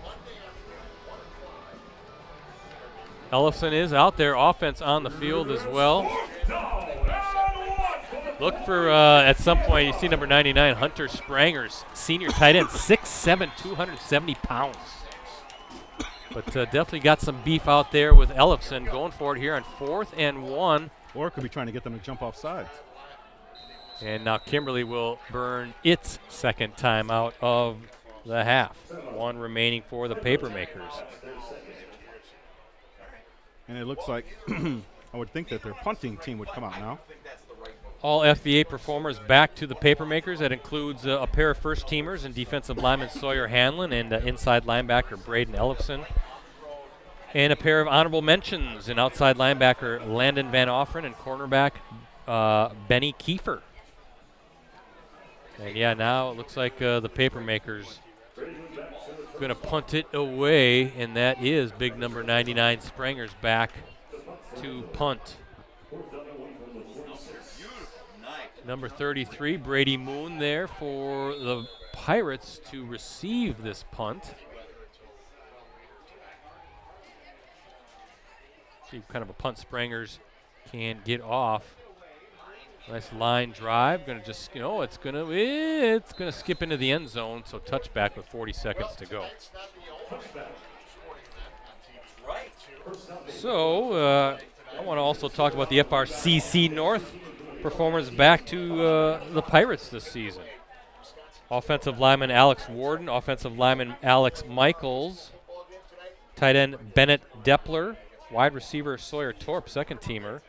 Defensive lineman Max Romanesco, first teamer. Outside linebacker Brock Gauthier, a first teamer. And inside linebacker Nick Hawker, a first teamer. Definitely some talent returning for both squads here. What do you do if you're the Pirates, Ricardo? Looks like they're going to just They're going to hand off. Faber looking for some running room. And maybe that's just going to be the final play and head to the halftime down 14. Let's see if they want to run one more play. I'm very impressed with Kimberly. Very well. When was the last time? You weren't, but I mean, that didn't say that. I know, but I mean, we've seen him get some other, whatever, Clock continuing to run here, and I think that is probably going to do it. Yeah, it doesn't look like the Pirates are in any hurry to get back to the line of scrimmage.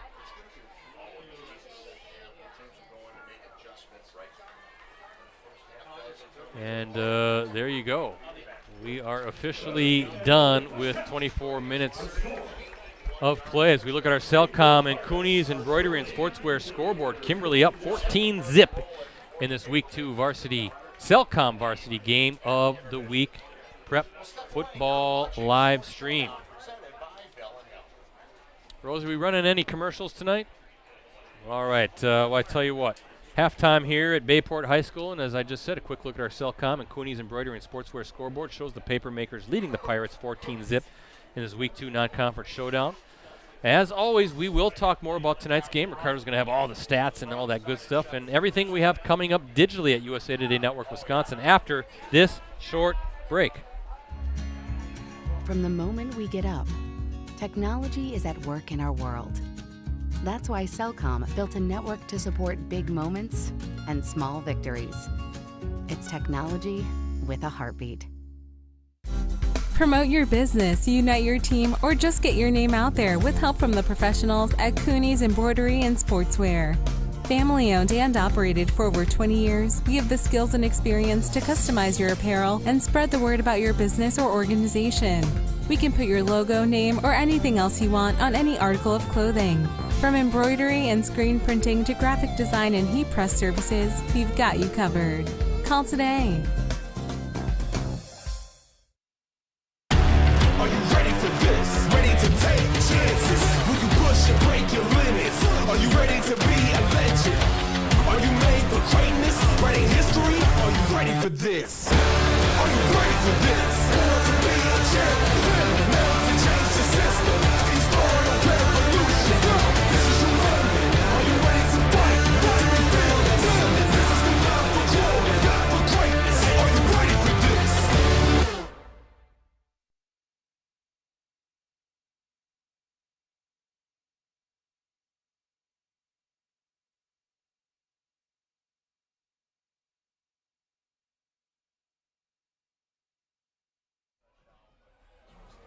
Welcome back to Bayport High School here in Suamico, Wisconsin. Again, as we look at our Cellcom and Cooney's Embroidery and Sportswear scoreboard, Kimberly up 14-0 over the Pirates in this Week 2 Cellcom varsity game of the week prep football live stream. Again, thank you to our sponsors, Cellcom and Cooney's Embroidery and Sportswear. For a limited time at Cellcom, every phone is on sale or free for new and existing customers. The choice is yours, so stop in or shop online at cellcom.com. And Cooney's, they have the skills and experience to customize your apparel and spread the word about your organization. Visit them online at Cooney's Embroidery and Sportswear.com. Ricardo, as I take the time to smell this delicious food that seems to be wafting into the press box, I don't know, Not for you. burgers or whatever that is. Your thoughts here on the first half? Bayport's killing themselves. And, what was it? At least 2 drives, maybe a third, where penalties made it just ridiculous situations like a 2nd and 20 or 1st and 20. Brett, when your offense needs to do that, the anxiety goes up a little bit because you got to be perfect in what you do in your execution, especially against a team like Kimberly. That's a recipe for disaster, and that's what Bayport has to do. Stop goofing up on the pre-snap penalties, even during the play, the holdings, that kind of stuff. I think that's going to be something that they'll talk about at the halftime. I know Coach Jorgensen, will implore his team to get better at that. Now for Kimberly, they started a little bit slow. Yeah. Kid. Yeah. Yeah. No. Okay. Not with the 91-yard touchdown run, I will say. But then, but after that 91-yard touchdown run, it did take them a little while to get going again. I thought Bayport played defensively pretty well after that long run. But then you saw Kimberly kind of grind it. They started putting together something, and it was a nice mix, Brett, of short passes, steady running, and there was a big pass play, too, in there somewhere as well, I want to say, a 31-yard to play. the fullback, right? Yeah. Right. And high percentage passes for Ellison, and I think that's what you're going to need as you kind of develop him during the season. Have we seen Wong out there? I don't think we have yet. Number 7, no. Maybe we'll see him a little bit in the second half, but we've seen Ellison and then Doucette taking some direct snaps as well. But like I said, Bayport, they were behind last week too. So we'll see what Coach Jorgensen has. It's imperative though that defensively they force a 3-and-out or don't let Kimberly flip field position. Give your team some good field position to work with your offense, and maybe that can kind of jumpstart them a little bit. Well, the key is, though, Kimberly starts the second half with the ball.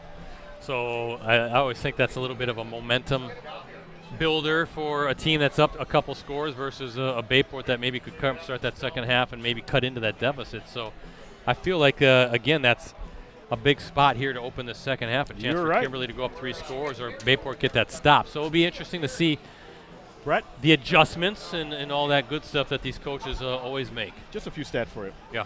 So Marcus Doucette, 10 carries, 121 yards, leading the Kimberly offense on that way. And for Bayport, I have LeFaber, 10 carries, 37 yards, and also Stevens, the quarterback, 4 for 10, 41 yards. I got to add up his rushing totals because he had some nice runs there in the first quarter. But a little more balance, I guess, when it comes to Bayport. But out of that 91-yard touchdown run, maybe there was a 31-yard pass, but not a whole lot of explosive plays other than those 2.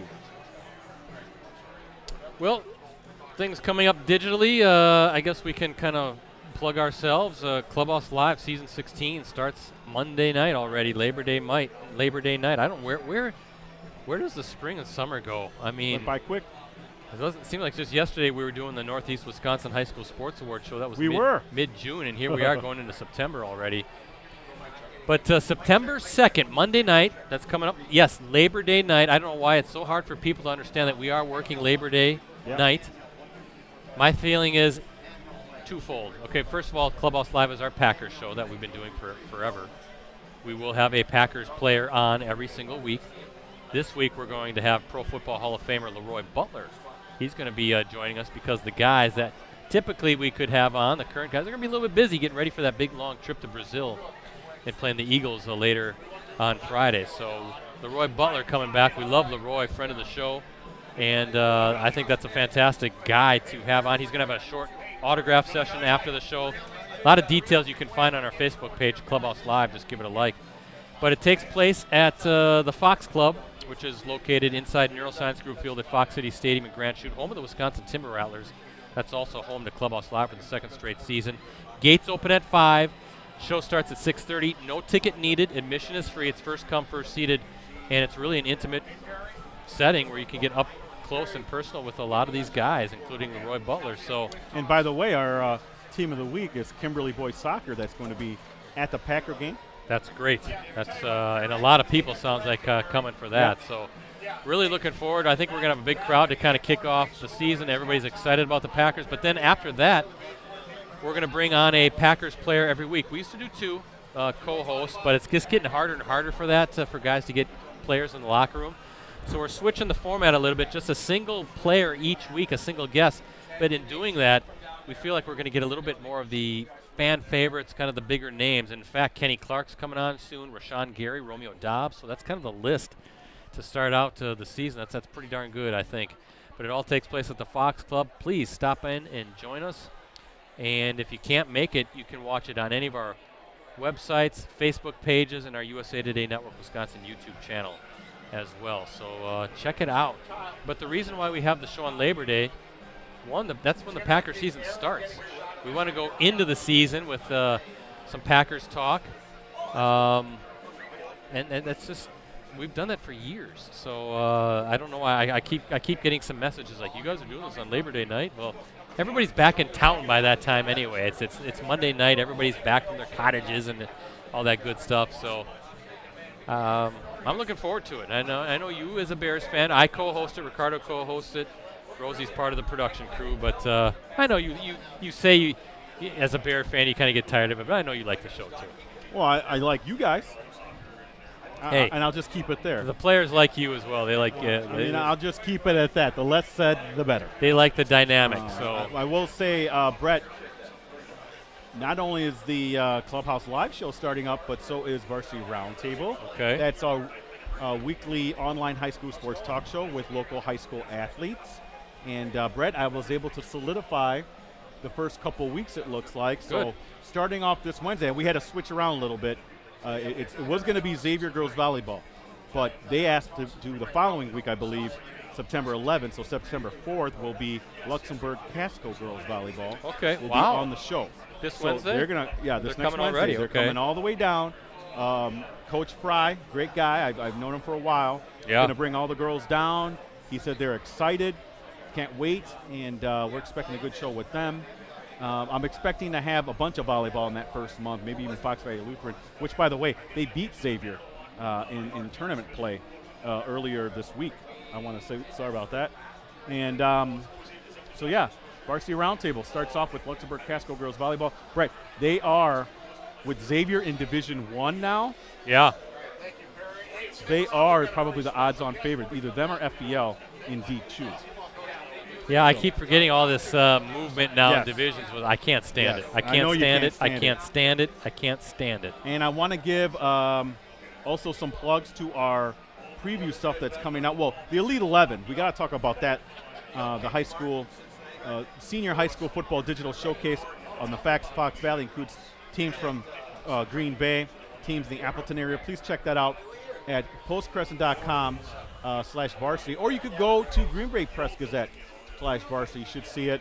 Has a 5-minute video that Rosie put together. Had the guys all in early August to kind of highlight them. It's 11 players. Great guys. Coming up next week, late next week, we're planning on our terrific 10 girls volleyball +2. Just check out the story to find out why it's 10 +2.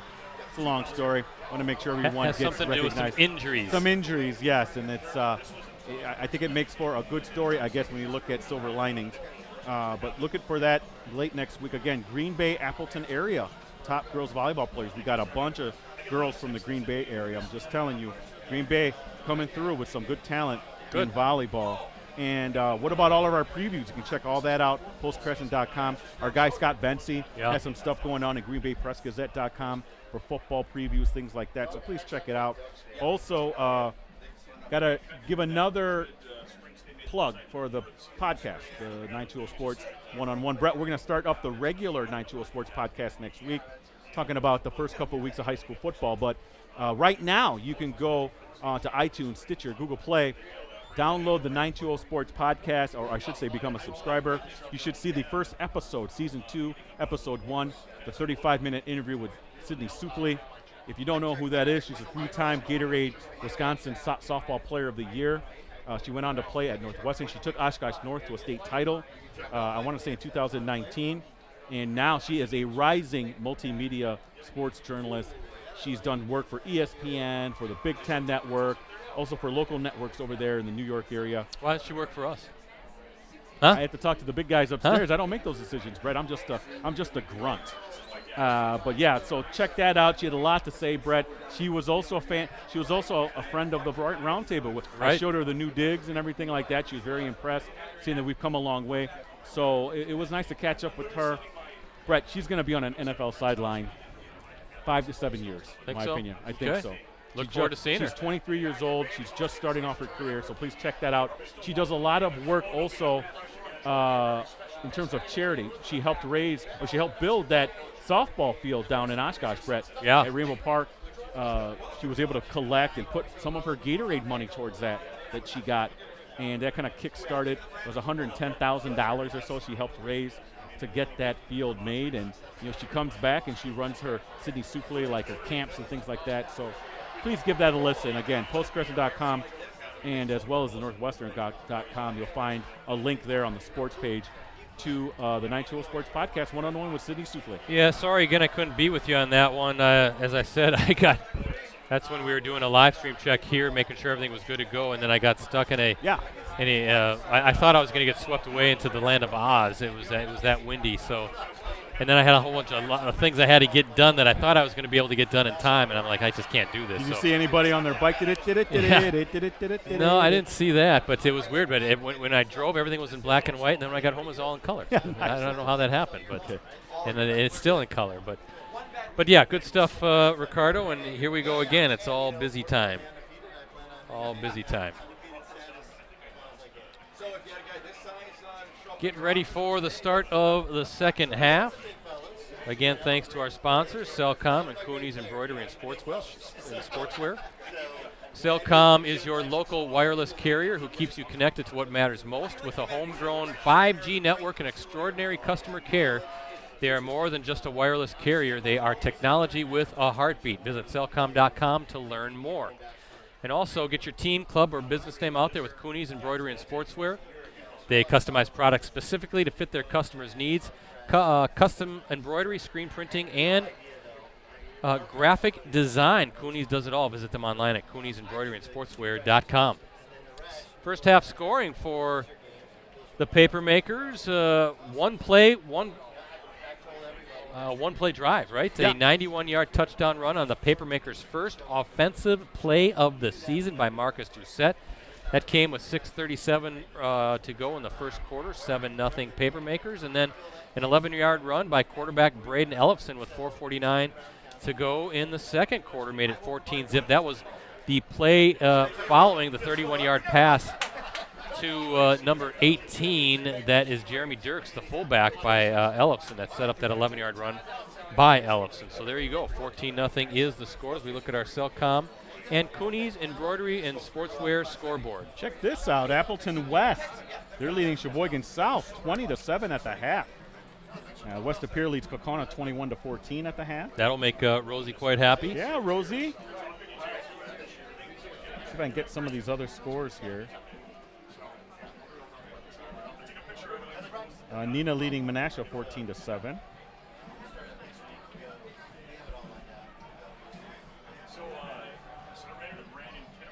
All right, and any other area scores? I'm trying to look. Oh, now, yes, 21-14, and I think that's all we have. Preble and Appleton North 0-0 at the half. That's odd. Appleton North played Mukwonago right to the tilt. Is that a real score? It's from Burt Griffin. Wow, interesting.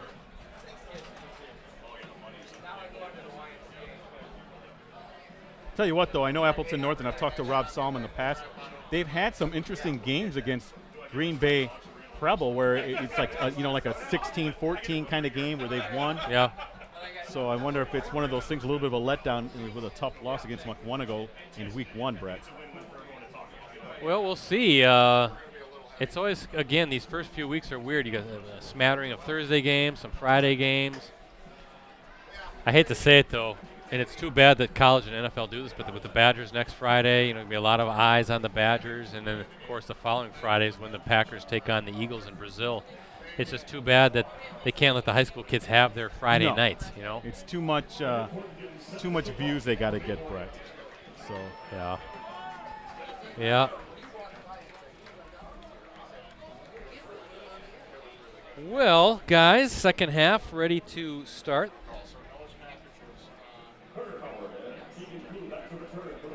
And it will be interesting to see. Kind of talking to our friend at Bayport, Chris Learman, telling him here at halftime, I think this is a big moment right here. Boy, Kimberly gets the ball and scores. 3 scores. Feels like that could be almost insurmountable at this point. Let's see how that Bayport defense if they can hold. Number 26. Oh, wow, good return. Far sideline at the midfield. Is that Keegan Plow? Pleau.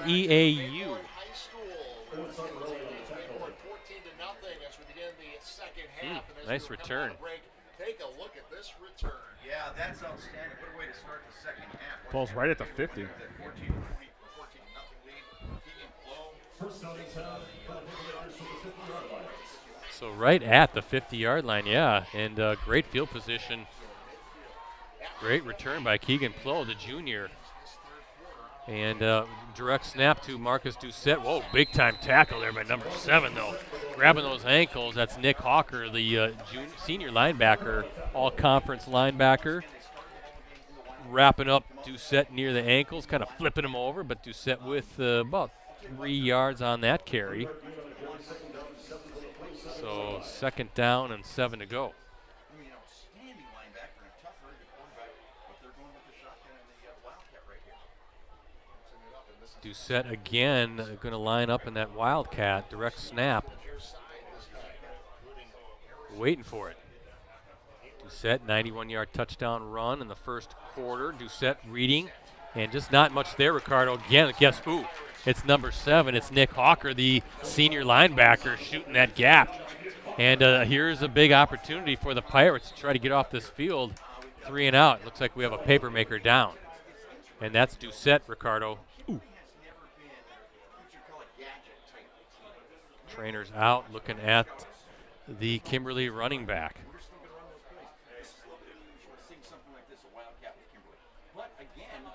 Oh, thank you. We got, appreciate, see Twitter coming to our rescue. It's Plow. Plow. Keegan Plow. Keegan Plow. We appreciate Jeff Neuenhuis, right? Oh, yeah, Jeff, you might have. Jeff Neuenhuis. Yeah, Jeff Neuenhuis. Well, he was a volleyball coach there for the boys, I want to say. Plow, rhymes with blue. Thank you. He's always there. And Hank DeWild telling us stream shows Appleton East 0, Kettle Moraine 0 at half as well. The Appleton teams are against points for either team. Something doesn't seem right there. Maybe. I guess I can look for it myself, right? But thank you, Jeff. We appreciate that. So Plow and Doucette kind of gingerly getting up, Ricardo, and he's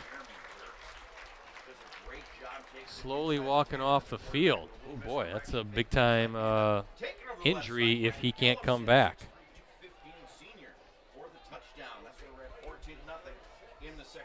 Yeah, I had him for 125 yards on 12 carries, Brett.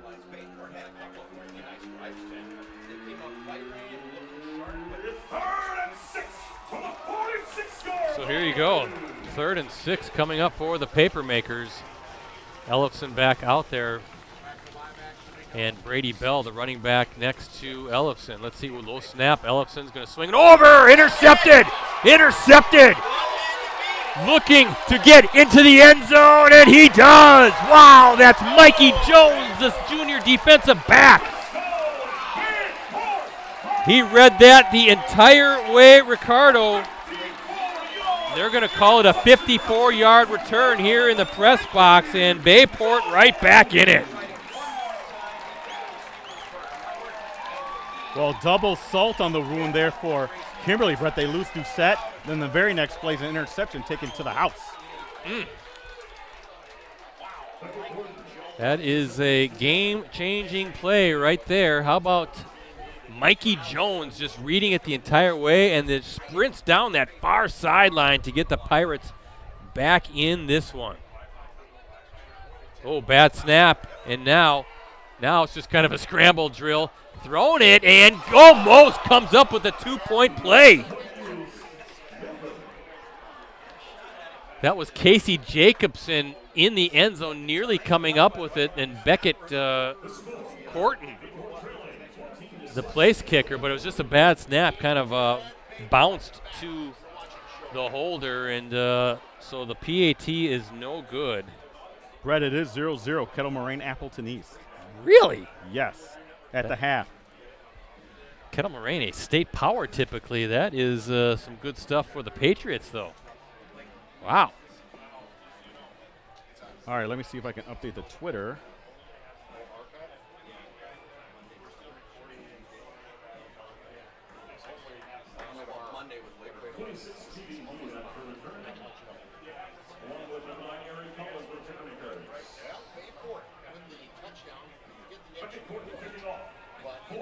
West Appear up 21-14 at the half, and Neenah taking it to Menasha right now, 22-7 at the half, Ricardo.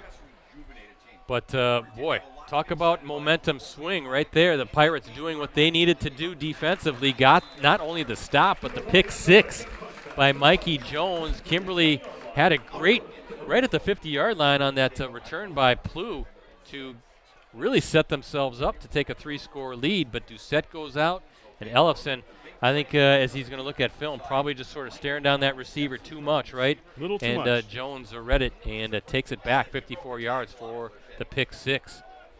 So Kimberly now touchback starts at its own 20-yard line. And let's see if that Pirates defense now can kind of build off of that stop and touchdown. So first down and 10 at the 20. Ellefson going to keep it. And he can run. Watch out, there goes Ellefson now. He's off to the races. And some great blocking there. Ellefson very patient, looking for those holes, finds them. And like you said, Ricardo, he's got some speed too. Takes off, gets in that second level. And then it's just up to the Bayport defense to try to catch up, but not before he is in Bayport territory. Ball at the 48. Yeah, 32-yard run there right. for Ellefson. And he's going to be the focal point now in terms of running the football, in my opinion. He's done it. He did it a lot last year. And I know he's a valuable member of that defense, Brett, but right now, with Doucette out, we're guessing possibly for the game, it falls on his shoulders now.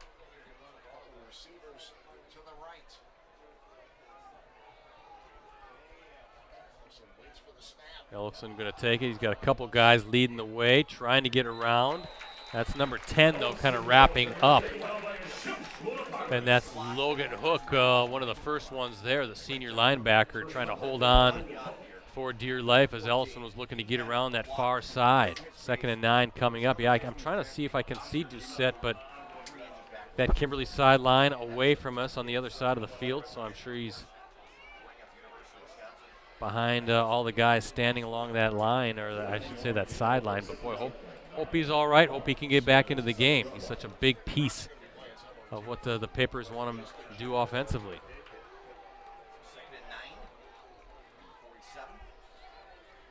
Brady Bell, the running back, and I think we're going to get a timeout. Kimberly.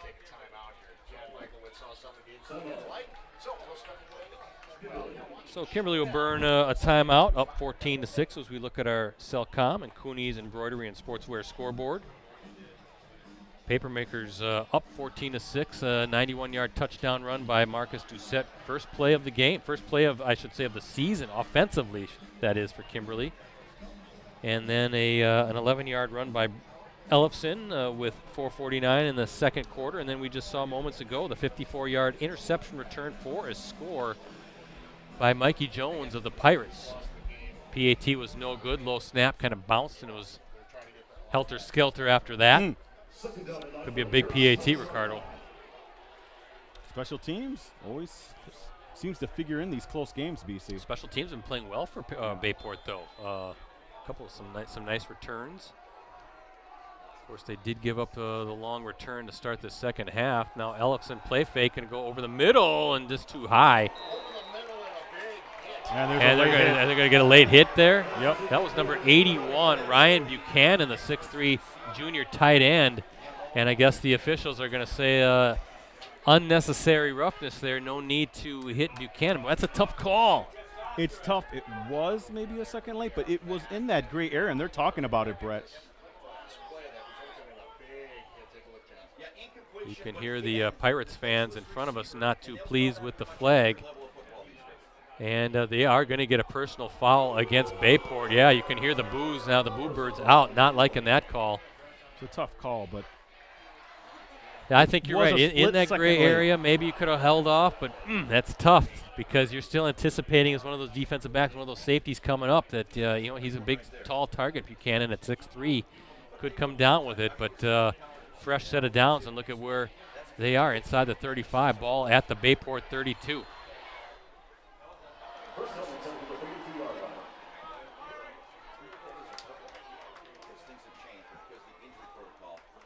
And Ellefson now waiting for the snap.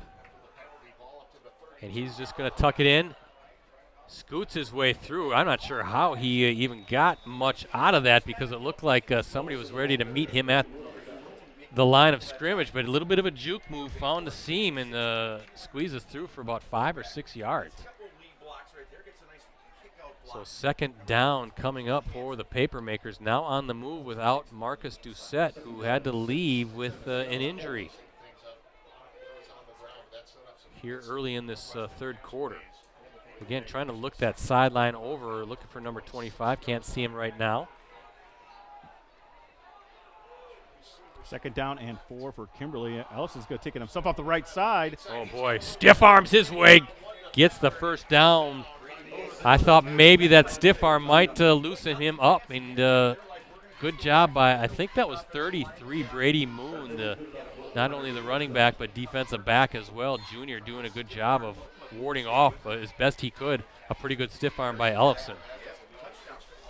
Ball at the 15-yard line, 1st and 10, Kimberly on the move. Boy, again, you look at big number 99, Ricardo. I mentioned him in the first half. Hunter Spranger is the senior tight end. 6'7", 270-pound, a little extension of a good offensive line, but just kind of wondering if they're going to try to target him at some point. There's a little push pass. Ooh, great block.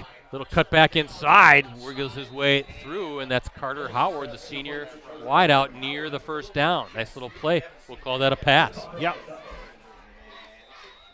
And now we have another Kimberly player down, Ricardo. And that is Howard. I wonder if could that be a cramp or is, yeah, they're lifting that leg. Still a warm night. Brett, by the way, 6 carries so far for Ellison. He has 5 carries, 53 yards.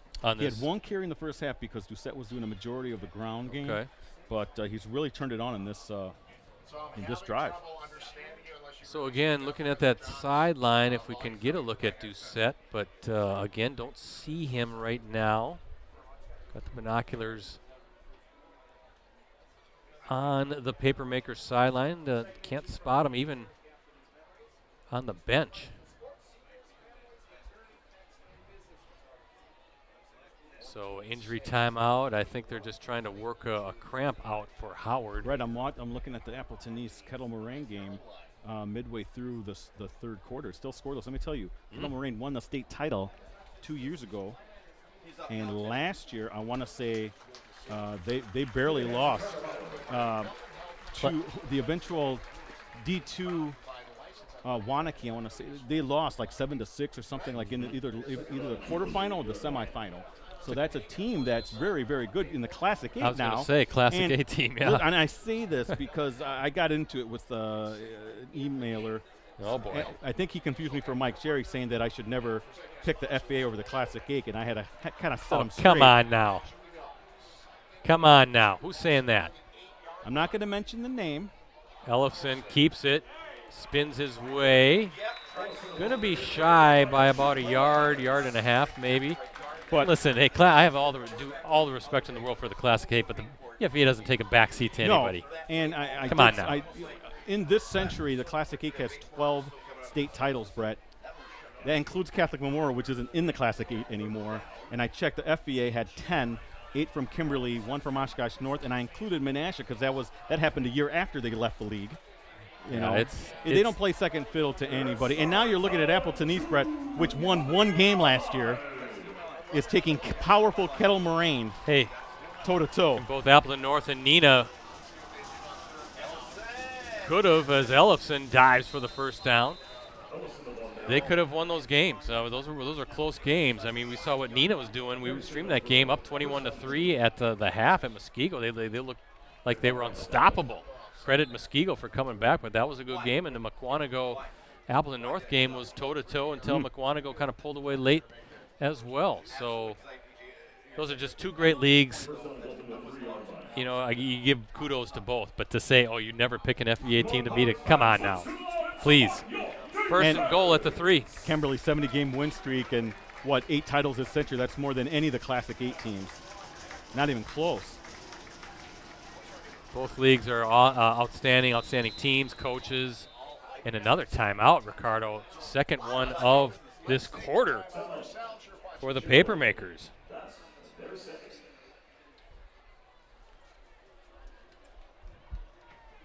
That'd be like me coming back and saying, well, you never pick a Classic 8 team to beat an FEA team. You wouldn't do that either. You look at the matchup, and they're both pretty evenly matched. Yeah, I mean, in the Muckwonago-Appleton North game, I mean, that was very, very close.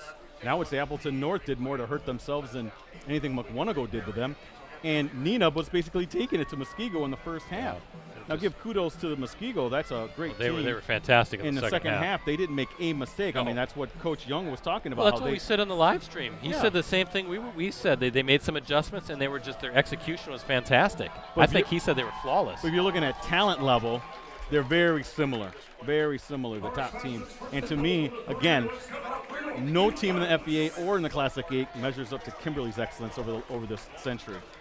It's not really even close, Brett. First and goal, ball at the 3, coming out of the timeout. Braden Ellefson waiting for the snap. He's going to keep it, trying to get to that end zone, and maybe a yard. Second and goal coming up at the 2. And we've said this many times, to get back to that. If Appleton North played in any other quadrant, they had at least 2 or 3 teams, wouldn't you say, Brett, that should have made it to the D1 title game because they lost to Kimberly. It just underscores what we always say, right? To the Classic 8 in southeastern part of the state, Milwaukee metro area, and then you got the FVA and just northeast Wisconsin in general, though. The 2 powerhouse regions in the state when it comes to high school sports. Nothing is even close. Madison area isn't close anymore. No. Western Wisconsin, it's northeast Wisconsin, southeast Wisconsin. And you represented by just 2 great leagues in the Classic 8 and the FVA, and Ellefson diving in. Is he in? No, they're going to mark him at the 1. Third and goal coming up. Close. Getting a yard at a time. And that Bayport defense holding firm.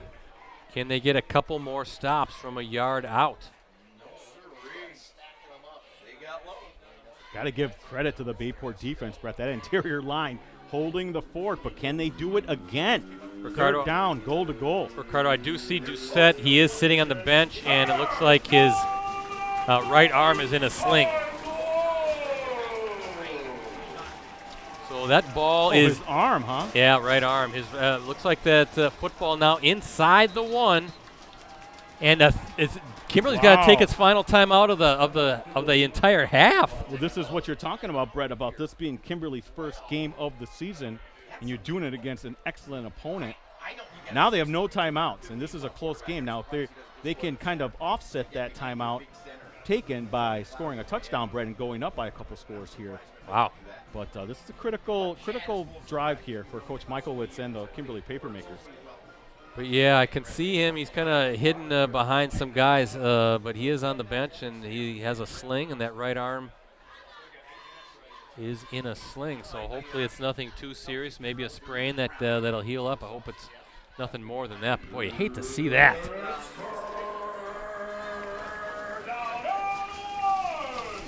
Third and 1, or I should say third and goal at the 1, inside the 1. You wonder if I was going to say if you wanted to go under center, but nope, they're going to snap it back. Ellefson waiting for it. He's going to read his blocks, dives in, and he's in from a 1-yard score. Boy, even then he was hit by the legs, Brett. Yeah. Ellefson's second touchdown run of the game. An 11-yard run in the second quarter. Now the 1-yard touchdown dive. After the Bayport score, Ricardo, we got somebody else down now for. Let me see. Is it Ellefson? Look like they're lifting his leg. It could be a cramp again. So again, it's a little bit of a humid night, and they're going to let him up, and it looks like he'll walk off the field. And that is Ellefson, but good to see. All these early season games, right? We saw that a little bit last week too. Gets a little warm out there, and kids start cramping up a little bit.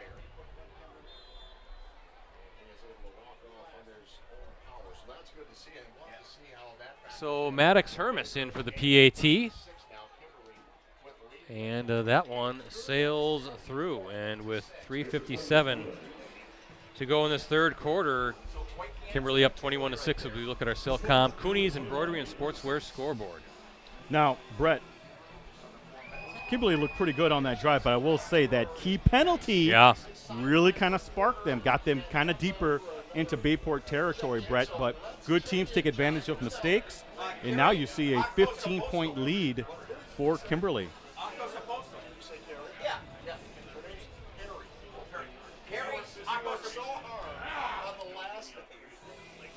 Kimberly, a playoff participant in every season since 2006. Again, that doesn't include the alternate season in the spring of 2021. Kimberly, how about this, Ricardo, has advanced at least to the state quarterfinals in each of its past 11 playoff appearances. Incredible. And that, again, we're not counting the playoffs in 2021, but the last time the Paper Makers fell short of reaching the state quarterfinals was 2011 when they fell in the second round. Kimberly has advanced to the state semifinals in 12 of its past 16 playoff appearances. Of course, the Paper Makers have won 8 state titles and have appeared in 10 championship games over that span. I have an update.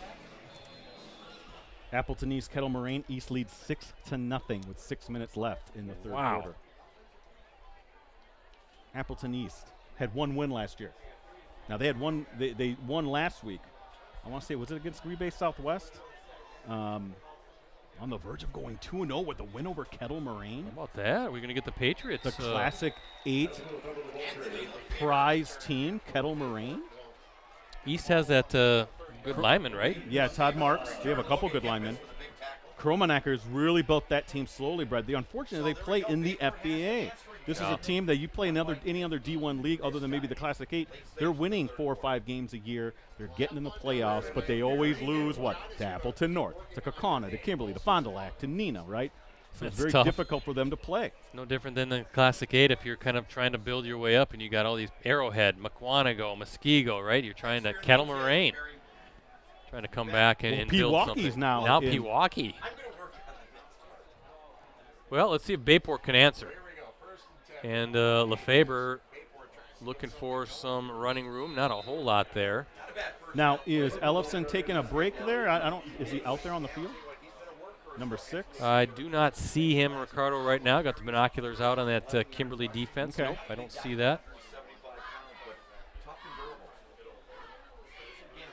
Again, we were talking about the starting lineups, and on defense, Reed Beck and Jackson Diedrich would also fill in when Ellefson needs a breather after playing on offense.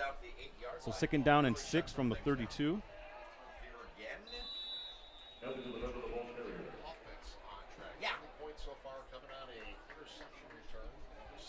And they must have seen something no scouting because so 3rd down coming up. Clock under 3 minutes to play here at Bayport High School. Beautiful night.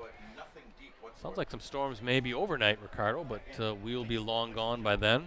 And then fantastic weekend of weather coming up. You got any big Labor Day plans? Mostly family stuff.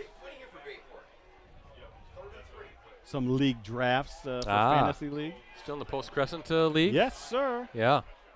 Stevens looking for the first down, and he got it with that final dive, so it moves the chains.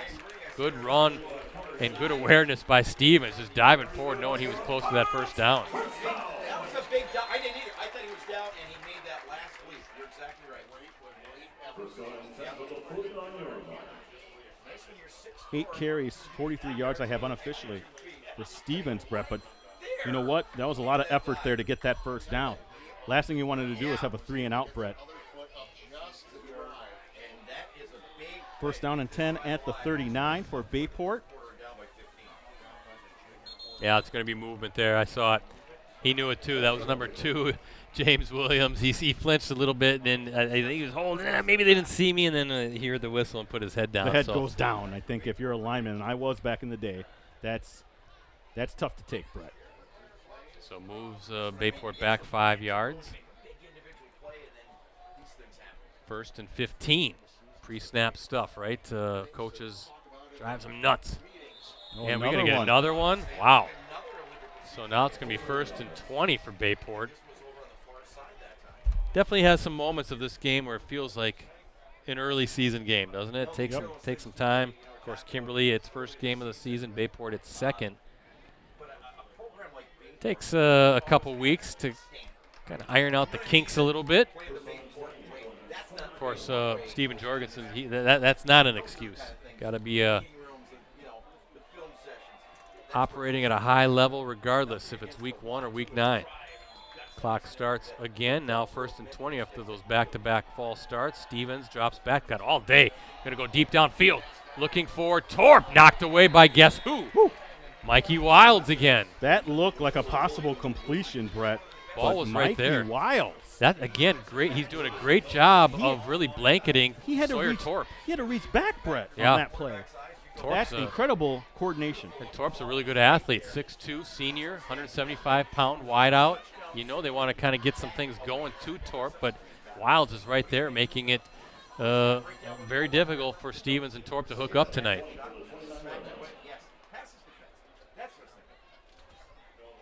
So ball at the 29. 2nd and 20. Bayport in a tough spot here. Stevens, whoa. Gets away. Now he's off. Yeah, lots and of running. green. Oh, boy, good job by number 98, Tyler Hinn, junior defensive lineman, just staying on that play the entire way and chasing down Stevens. Looks like maybe he had him in his sights to kind of get him down behind that line of scrimmage, or behind, I should say, the sticks there, but still showing good speed for a defensive lineman to chase down the quarterback, setting up 3rd and long. Yeah, but Stevens got 12 yards back, Brett. He did. Showing some good athleticism. He has 9 carries for 55 yards. It brings up a 3rd and 8. That's a lot better than a 3rd and 15 or something like that. So we'll see what Bayport does here. Now off to his left, Stevens looking for some help, looking for a block. And decision time now, 4th down and 2, maybe 1 near midfield. What do you do if you're Steven Jorgensen? I think Bayport now, it's going to be 4th and 2, Ricardo. I think they're going to go for it. It's a short 2. Now, do you let the clock run and maybe talk this over? Are they right on the cusp of having to call a play? Well, I'm not exactly sure. No, they told him to go back out there. So no punting for sure, Brett.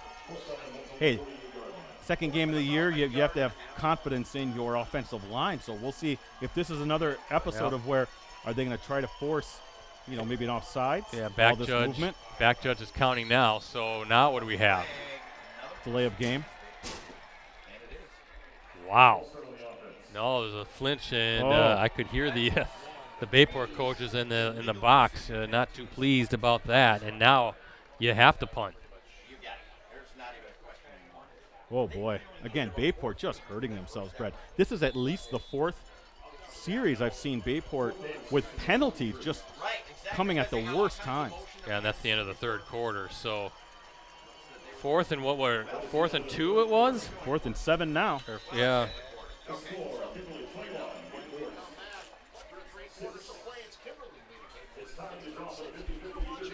Through 3 quarters, 21-6, the Papermakers up as we look at our Cellcom, Cooney's Embroidery and Sportswear scoreboard. But a key penalty there. Looked like Bayport was going to go for it, down 15 points. And that false start now going to have to, I would think, force a punt. And hopefully that if you're Bayport, hopefully your defense holds firm. You get a ball back, maybe a turnover like we saw here early in the 3rd quarter.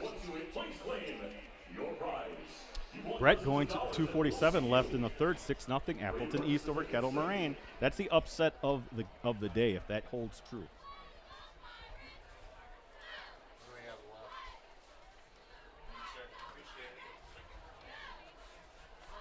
Again, we're back at it next Thursday night as Hortonville hosts Cookon on a Fox Valley Association context. We're going to be at Aiken Field. Always a nice setting over there at Hortonville. You know where I plan on being on Friday? Apple Bowl. Next Friday? Yeah, I'll be at, I know that's the Packer game, but I'll be doing it old school, my friend. Got to watch Xavier and FEL. Did you see FEL beat Luxembourg Casco by that much? That's impressive. Yeah. Maybe that's a team we overlooked a little bit. Well, they're kind of on my radar as a possible live stream, so we'll see a little bit later in the season. But kind of want to, even though we have a lot of our schedule set, you kind of want to see how things kind of materialize as well. Oh, Brett, are they going for it? They are going to go for it. It's 4th and 6. And Stevens, he takes a snap. He's rolling to his right, looking. There's nothing there. Trying to get to the sideline. Nope. He's short. He is short, and it's going to be a turnover on downs. The Papermakers hold there on 4th down. Stevens was on the run. He's looking downfield, but again, from up here, nothing really looked open. Good coverage by the Papermakers on that back end. They're celebrating on the far side of the field, and now Kimberly 1st and 10 in Bayport territory. Brett, he needed 6 and got 4. I'll tell you what, Kimberly's defense held their lanes. A lot of discipline there as he was rolling, getting out to the right side there. Kudos to that Papermakers defense, the linebackers, the defensive line, and then the support coming up from the secondary. Every component had to work in unison there, Brett. I was going to say, Ricardo, according to Mike Sherry, Coquon and West Appear now tied at 21 apiece. Ooh. It's always a good game when those two teams get together. Saw them stream their state semifinals a couple years ago at Schwaben. That was a great battle. And there's Wong in at quarterback now, going to fire it downfield and looking for Cullen. But our first look at Cam Wong, the junior quarterback. I know they're very high on him, as you said, Ricardo, did some good things at the JV level as well. And Wong going to take some snaps here with the Papermakers up 21-6. We saw that last week with Preble. Gerard, that they put in the Wildcat, he threw a nice At coming to the near hash, I see Kettle Moraine is driving into Appleton East territory in that game. Again, Appleton East 6-0 over Kettle Moraine late in the 3rd quarter.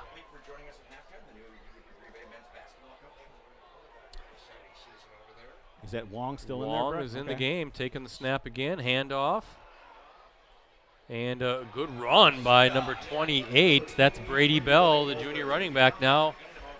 Probably expecting Bell to take some snaps and get some carries with Marcus Doucette presumably out of the game with his right arm in a sling. That's what I saw across the sideline. Doucette injured early in the second half, had to leave the game, and I could see him, unfortunately, with that arm in a sling.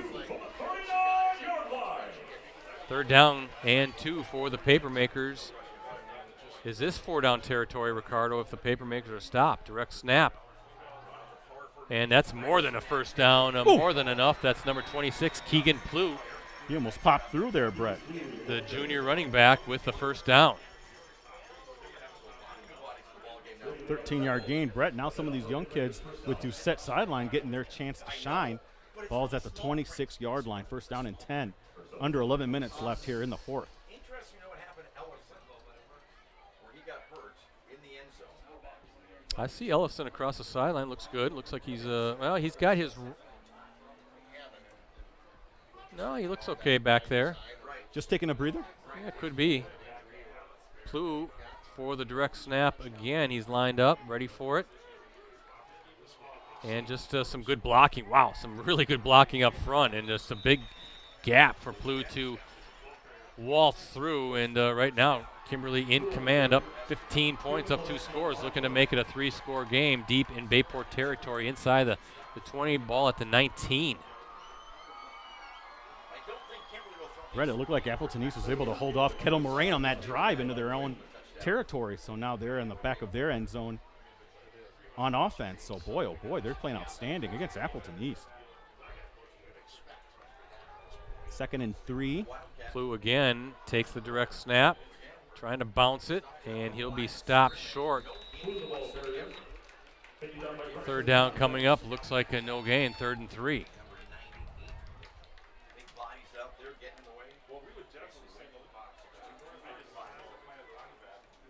I see Ellison and Wong on that sideline, Ricardo. They seem to be fine. So maybe just getting some good looks, some guys, some experience out there, like you said. And it's Plew again, number 26. Plew is a 6-foot junior running back, 180 pounds. 3rd and 3 coming up for the Papermakers. Direct snap again. Got it, going to his left. Good blocking up front, and he's got the first down to the 15. Ricardo, I'm going to give you some offensive line numbers if you want to jot those down. Okay. Give these guys number 77, 62, 60, 64, and 74. And you have 81 out there. But that's your 5 across the offensive line. Maybe give them a little love because they're doing some good stuff up front. Well, lucky for you, I have their offensive line here.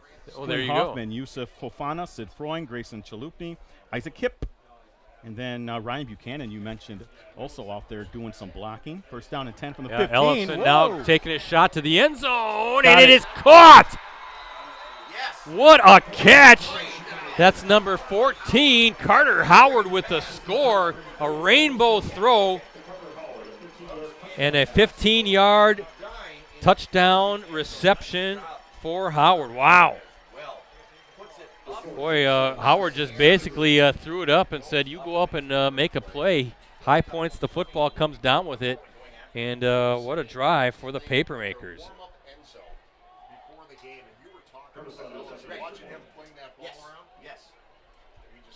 Hermes now out for the PAT. And it's good. And with 8:23 to play in this game, it's all Papermakers now. They're up 28-6 as we look at our Cellcom Cooney's embroidery and sportswear scoreboard.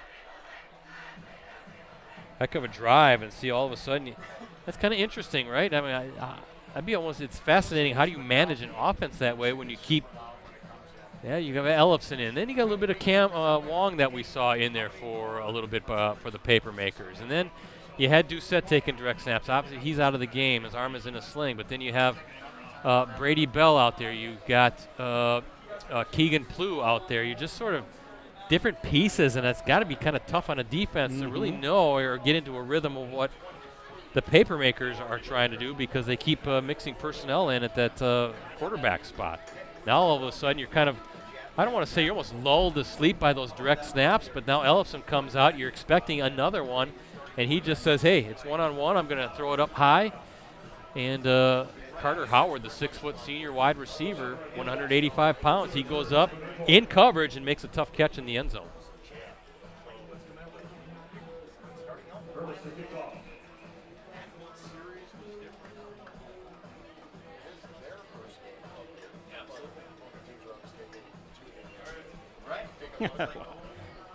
Thanks for the love out there, Brett. Yeah, I saw that. Chappelle's? Give him a few more things to scout. Shoot Pels? Yeah. Brent? We love interacting, so don't be afraid to post your thoughts.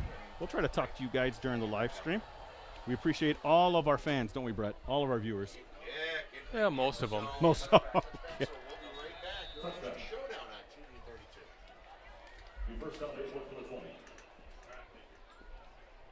Sometimes some of them get a little too animated, a little too personal. Oh, okay.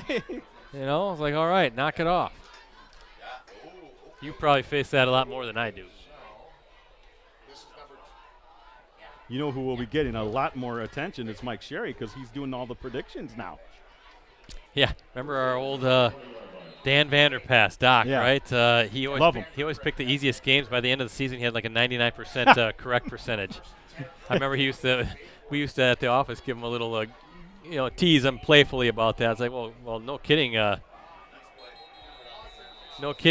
You're going to pick a game that you know it's going to be a lopsided score, but that's the one he's picking. Nothing doing there for LeFabre now, and boy, it's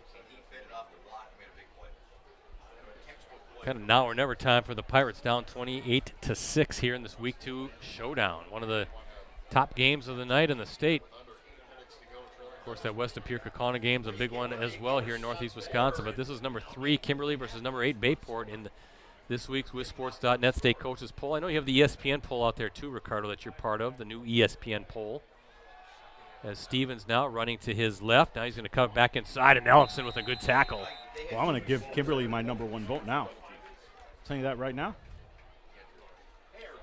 Well, yeah, number 3 and coming here to number 8. And looks like certainly in command right now. You got the classic hit. I think Muskego might be ranked number 1. Yeah, and that's fine, but I'll put Kimberly up there because I've seen them personally. Well, Muskego, though, what a facility. Beautiful. By the way, Brett LeFabre, 13 carries, 65 yards. Okay. Third down here for Bayport.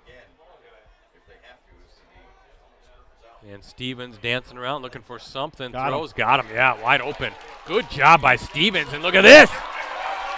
Trying to chase him down. They finally do. That's Parker Betts with an explosive play. And credit Stevens, Ricardo. He was dancing around, and the kind of things were breaking down. Almost a bit of a scramble drill, it felt like at that point. Betts works his way open, gets into the open field, and it's a sprint down to the sideline. Didn't see who caught him.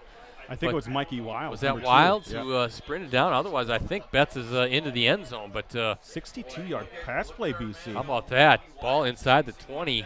Well, this is what the spark Bayport needs right now if they have any designs of getting back in this one. At the 18 now for Stevens and the Pirates, and another three-snap false start penalty. Wow, that just can't happen. That's got to be the 5th or 6th one.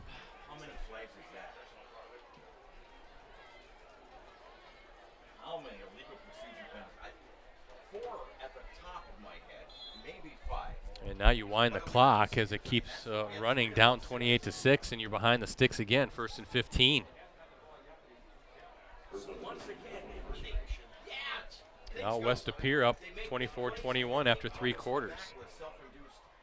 Coach Greisen, his son, the quarterback now at West Appear. Good run by number 25 for Bayport. I don't have a 25 on my roster.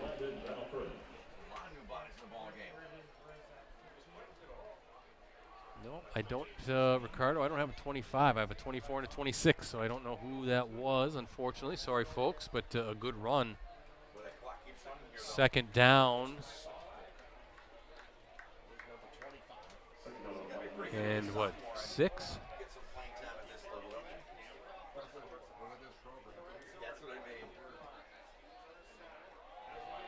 Again, look at that. Wow, and he's in. 14 yards.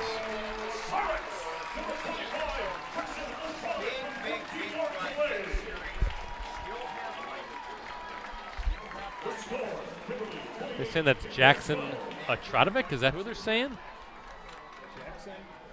Oh, Tradovic.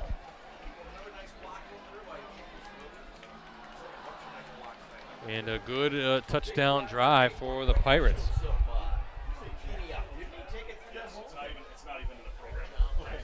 Is it Jackson? Is it? Okay. So it is Jackson Atradovic, a sophomore, showing some He looked burst. good, showing some good speed. 0 to 60 in a couple gears. That was nice. Yeah, 2-point conversion now coming up for Bayport. Stevens on the run again, fires, and he's got it. That is to number 6, Anthony Lefebvre. And 5:30 to play, Ricardo.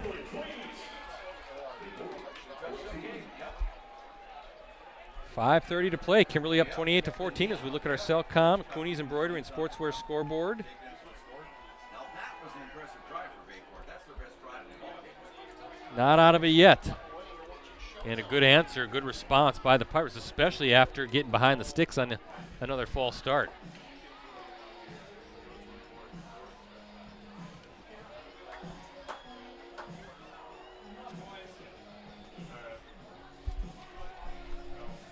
Bayport coach Steven Jorgensen on the expectations after taking over the program. This is to our colleague Scott Vency of the Green Bay Press-Gazette. Quote, that is the expectation every year here. That's what the expectation is around this community and the expectation of the players. If we are doing all the right things on and off the field in the season and out of the season, and we are working really hard and we are a connected team, we want to put in that work so when things come together, we are right there at the end at Camp Randall.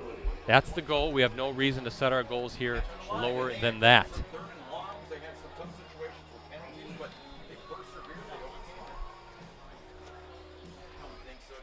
So a good response by the Pirates going for the onside kick. Nice hands, though. Bayport saying they have it. I don't think so. Who is that with the football for the Papermakers? That looks to be number 81 picking that up. That's Ryan Buchanan, the junior tight end. Good hands. So near midfield are the Papermakers here, up 2 scores with 5:29 to play. Expectations for the Papermakers, according to Chad Michaelwitz, quote, to the Post Crescent. We don't talk about getting the state championships. We talk about our daily process and our 1% growth. If we do that, we can be in position.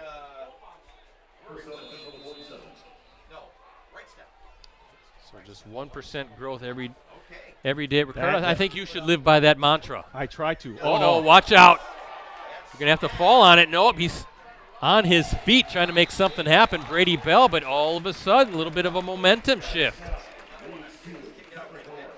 Snap gets through, bounces, and now you're talking second and forever here for the Papermakers.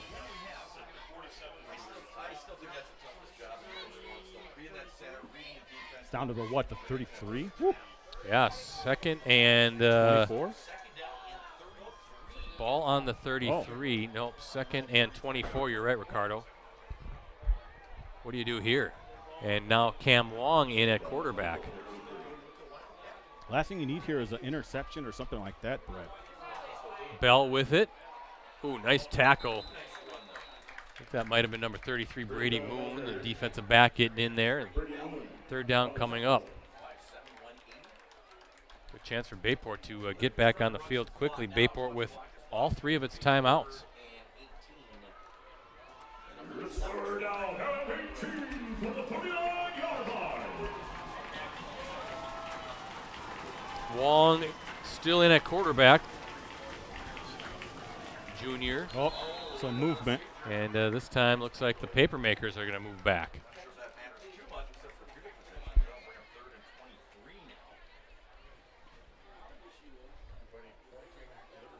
Kimberly's pointing at Bayport, though. Let's see what the officials, they're talking things over on the far side. And let's see what the call is. I thought it was Kimberly, and then 98 moved, didn't you?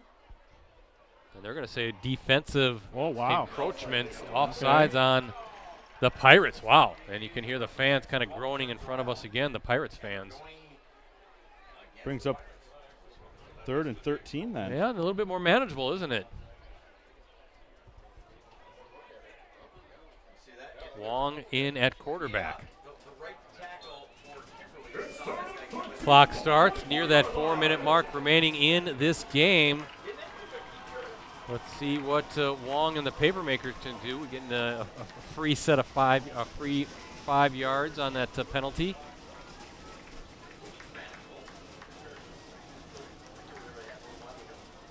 He's going to hand off to Bell. And 4th down coming up. Good job by the Pirates. And Kimberly will punt it away. Clock continuing to run. I would think with 3 timeouts, maybe wouldn't you want to use one to conserve some time here if you're Bayport?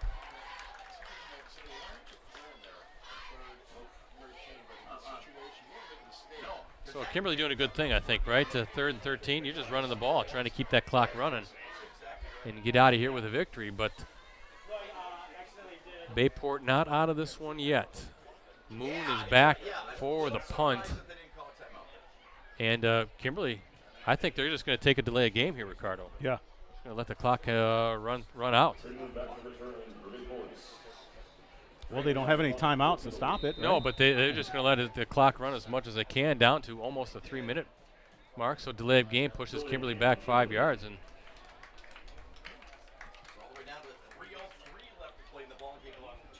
see what the Pirates can do here on this punt with Brady Moon set to receive the kick. The punt. Hermes, the punter for the Papermakers. Ooh, nice high spiral. Wow, Moon's got to go back. Tough catch over the shoulder. Oh, I think Kimberly got it. Did the Papermakers come up with it? Let's see. No, they did. Yeah, I saw the ball squirt out there, Brett, as they were fighting for it. Holy mackerel. I think that was maybe number 94 for the Papermakers, Carter Erdman, the senior defensive lineman, falling on the loose ball. That was a beautiful punt by Hermes, a high spiral, and Moon had to go back on it, try to make an over-the-shoulder catch, couldn't. Ball comes loose, and number 94, Erdman, I think, was the one who fell on it, and look at this. Ball at the 6-yard line, 1st and goal.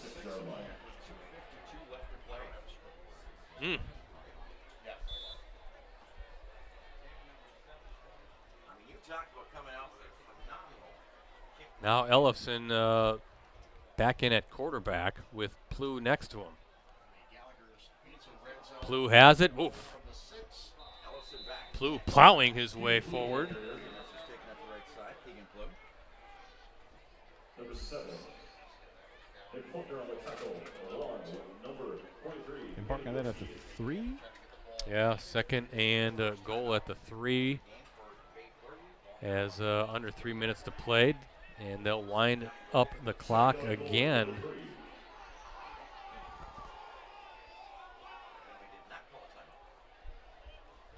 And it doesn't look like, Bayport.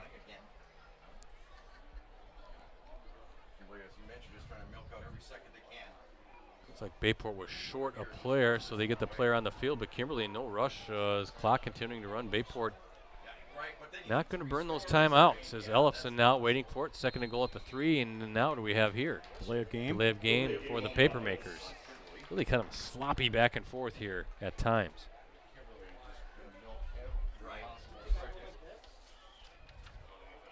Kimberly has won or shared 10 straight fall season conference championships. The Papermakers shared the FVA title last season with Kaukauna.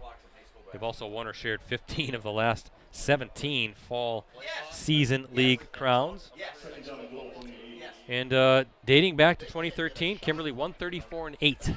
That good? Is that good? That's a .944 winning percentage. That includes, of course, 8 state titles, 10 championship game appearances, and, of course, that state record 70-game winning streak.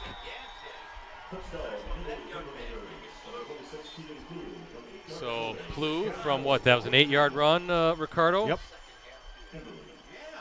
8-yard run for Plu. And that is his first touchdown of the season, and looks like we're going to put this one away.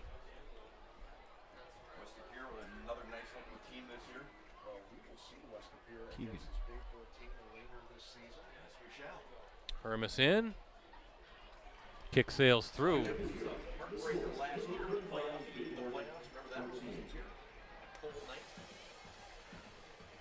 And with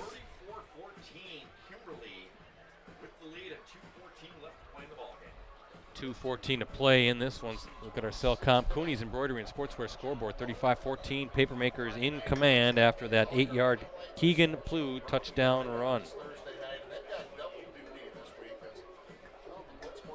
Again, next Thursday night, I should say, we're at Aiken Field in Hortonville as Kaukauna takes on the host Polar Bears. We'll go live at 6:45 p.m. And don't forget about that $1 for 6 months digital access, unlimited digital access. Sign up now for a digital subscription, please. That, believe it or not, that goes a long way in helping us with these live streams.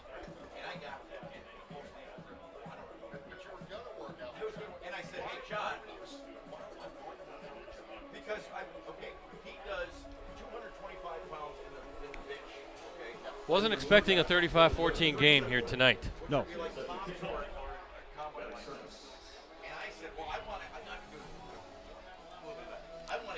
Brett East is trying to hold on to that 6-0 lead. Right now, Kettle Moraine is driving. That fourth quarter? Yeah, they're in the fourth quarter. I want to say they're on the Patriots side of the field. So that would say that would be a signature win for Coach Kromenacher if they can pull that one out. And that's the understatement of the year, right? Absolutely.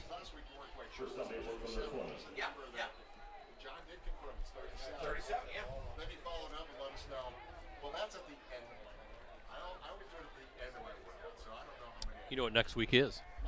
Liberty? A third of the week of the regular season That's done. Right. I always break it down in thirds. I always can't believe how fast it goes. Pretty soon we'll be in overcoats. Oh, don't say that. Not at least for the regular season, right? Okay. Regular All right, season, let's we're hope good. that's the case, yeah. You know what I don't understand is why are people so excited or anxious to get summer out of here? Because I like Christmas. Oh, boy. Good run by Otradovic, Jackson Otradovic. Listed number 49 in our program. He's showing a little wiggle. Yeah. A little burst of speed. You see, but the thing of it is, in spring, I can't wait for summer, everybody says. And then it gets to this time of year, I know, I can't wait for fall. Just live in the moment. Easy, bro. Enjoy the summertime. Those are the same people that will be griping the most when they're shoveling snow in January. That's right. Let us gripe. No. Enjoy this warm weather. Of course, I'm not a real big fan of this thick humidity. I'll say that. But tonight's beautiful. I like riding my bike, as some folks out there know, but I was not going to ride my bike when the heat index was like 110. No, smart man. I'm not 25 years old anymore. That's not even healthy for a 25-year-old. How long does it take you to get the good lather going? When it's that I warm out? did bike to the beat with my oldest son. We did 57 miles from Appleton to De Pere and back earlier this month. That was a humid day. Yeah. That took a lot out of me for a few days. It took me a while to kind of get round back into form.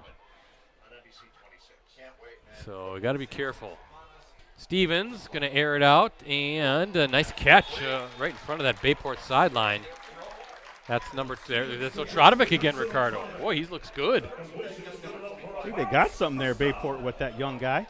He's only a sophomore, right? Yeah, but really looking good, and they're going to keep him out there as we're under a minute to play. He's rattling off a lot of chunk plays, 14 yards, 15 yards.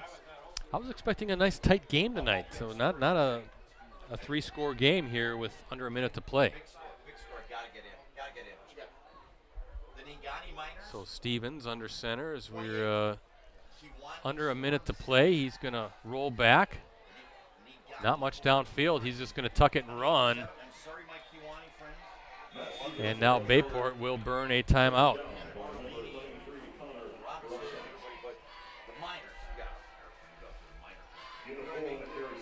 So what can folks out there expect coverage-wise as you're keeping an eye on that Kettle Moraine Appleton East game as well? Well, I'll have a roundup of tonight's games more than anything. I think tomorrow I'm taking a day off. Okay. Saturday, Sunday I'll be working like more office stuff and trying to get stuff ready for next week. I have the Terrific 10 coming out. I have the volleyball, some volleyball things doing, a couple stories there connected to the Terrific 10.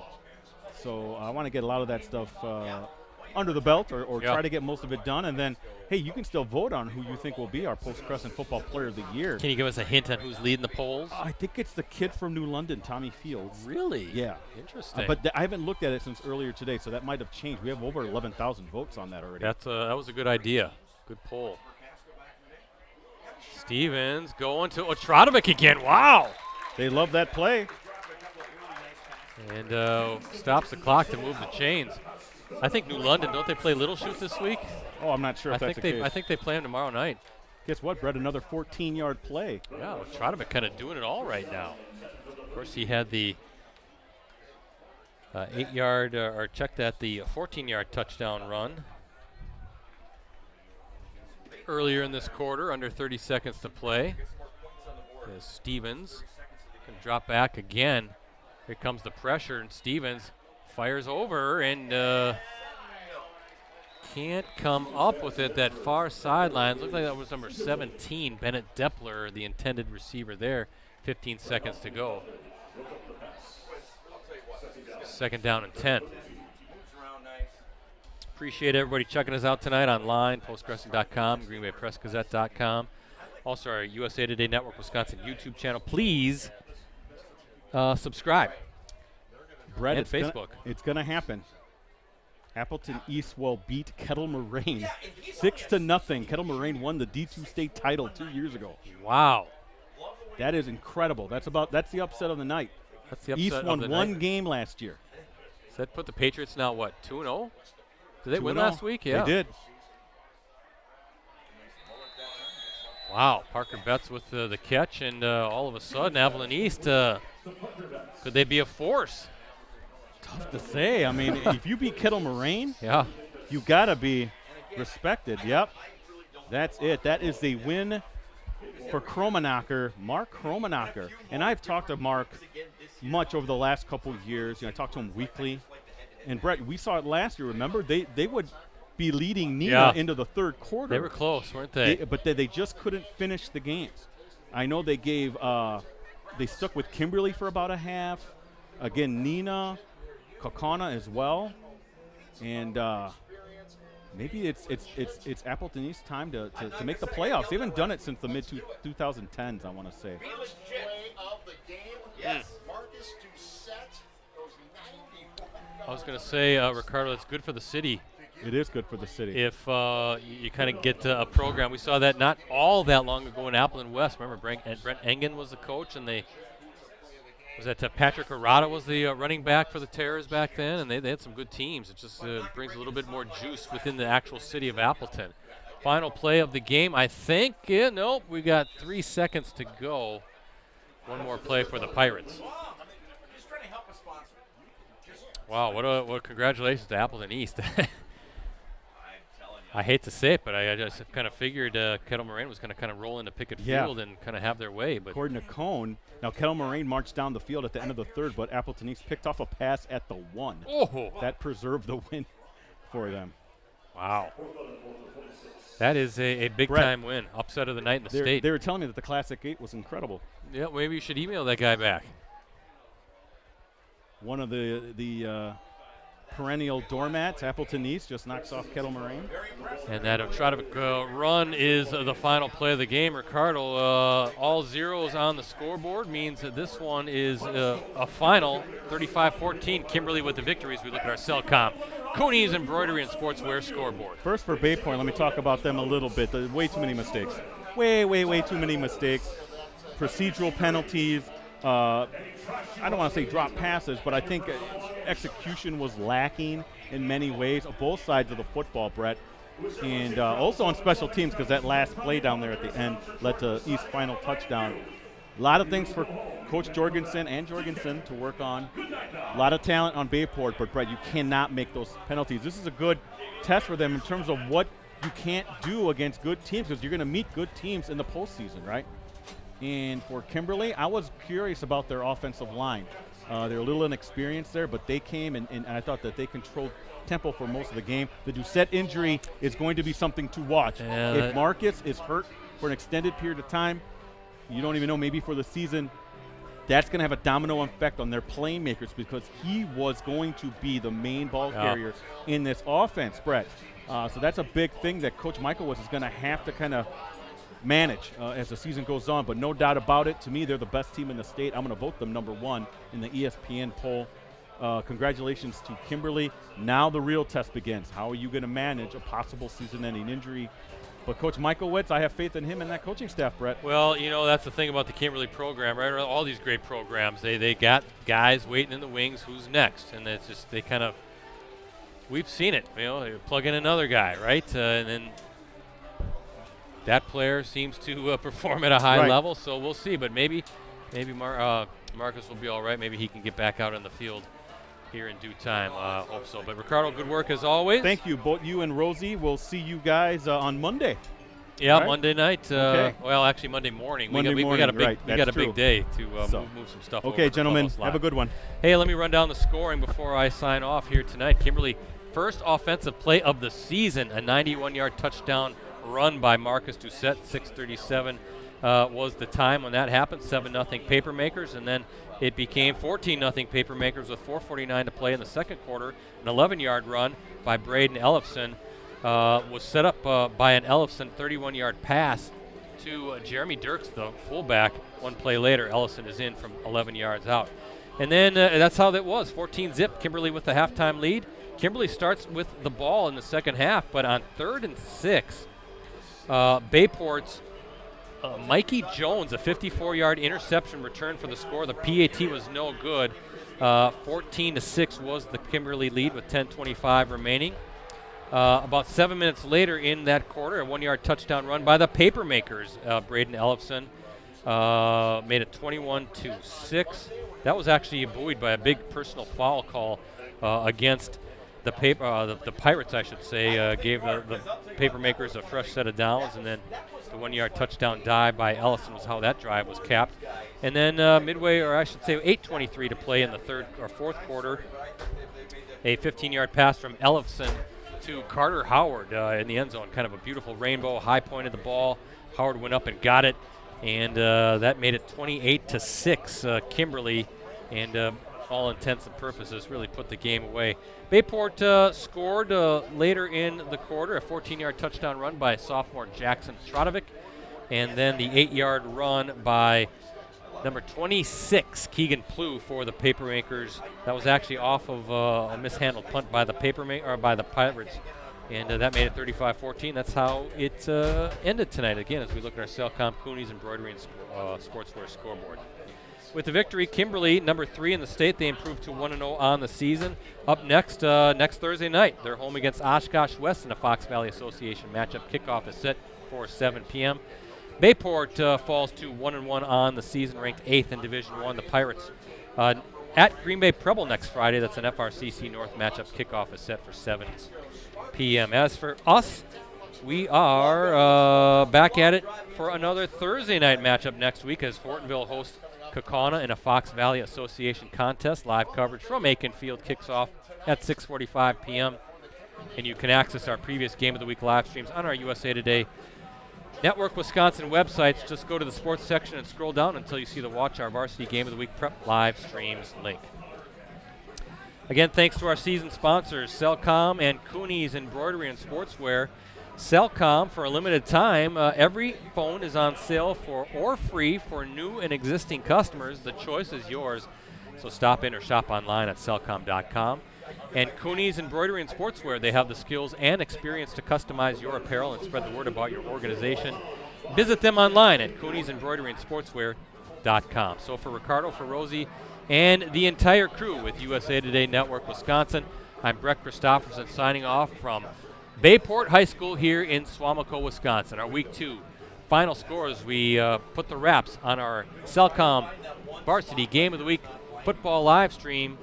Kimberly 35, Bayport 14. Thanks for watching, everybody.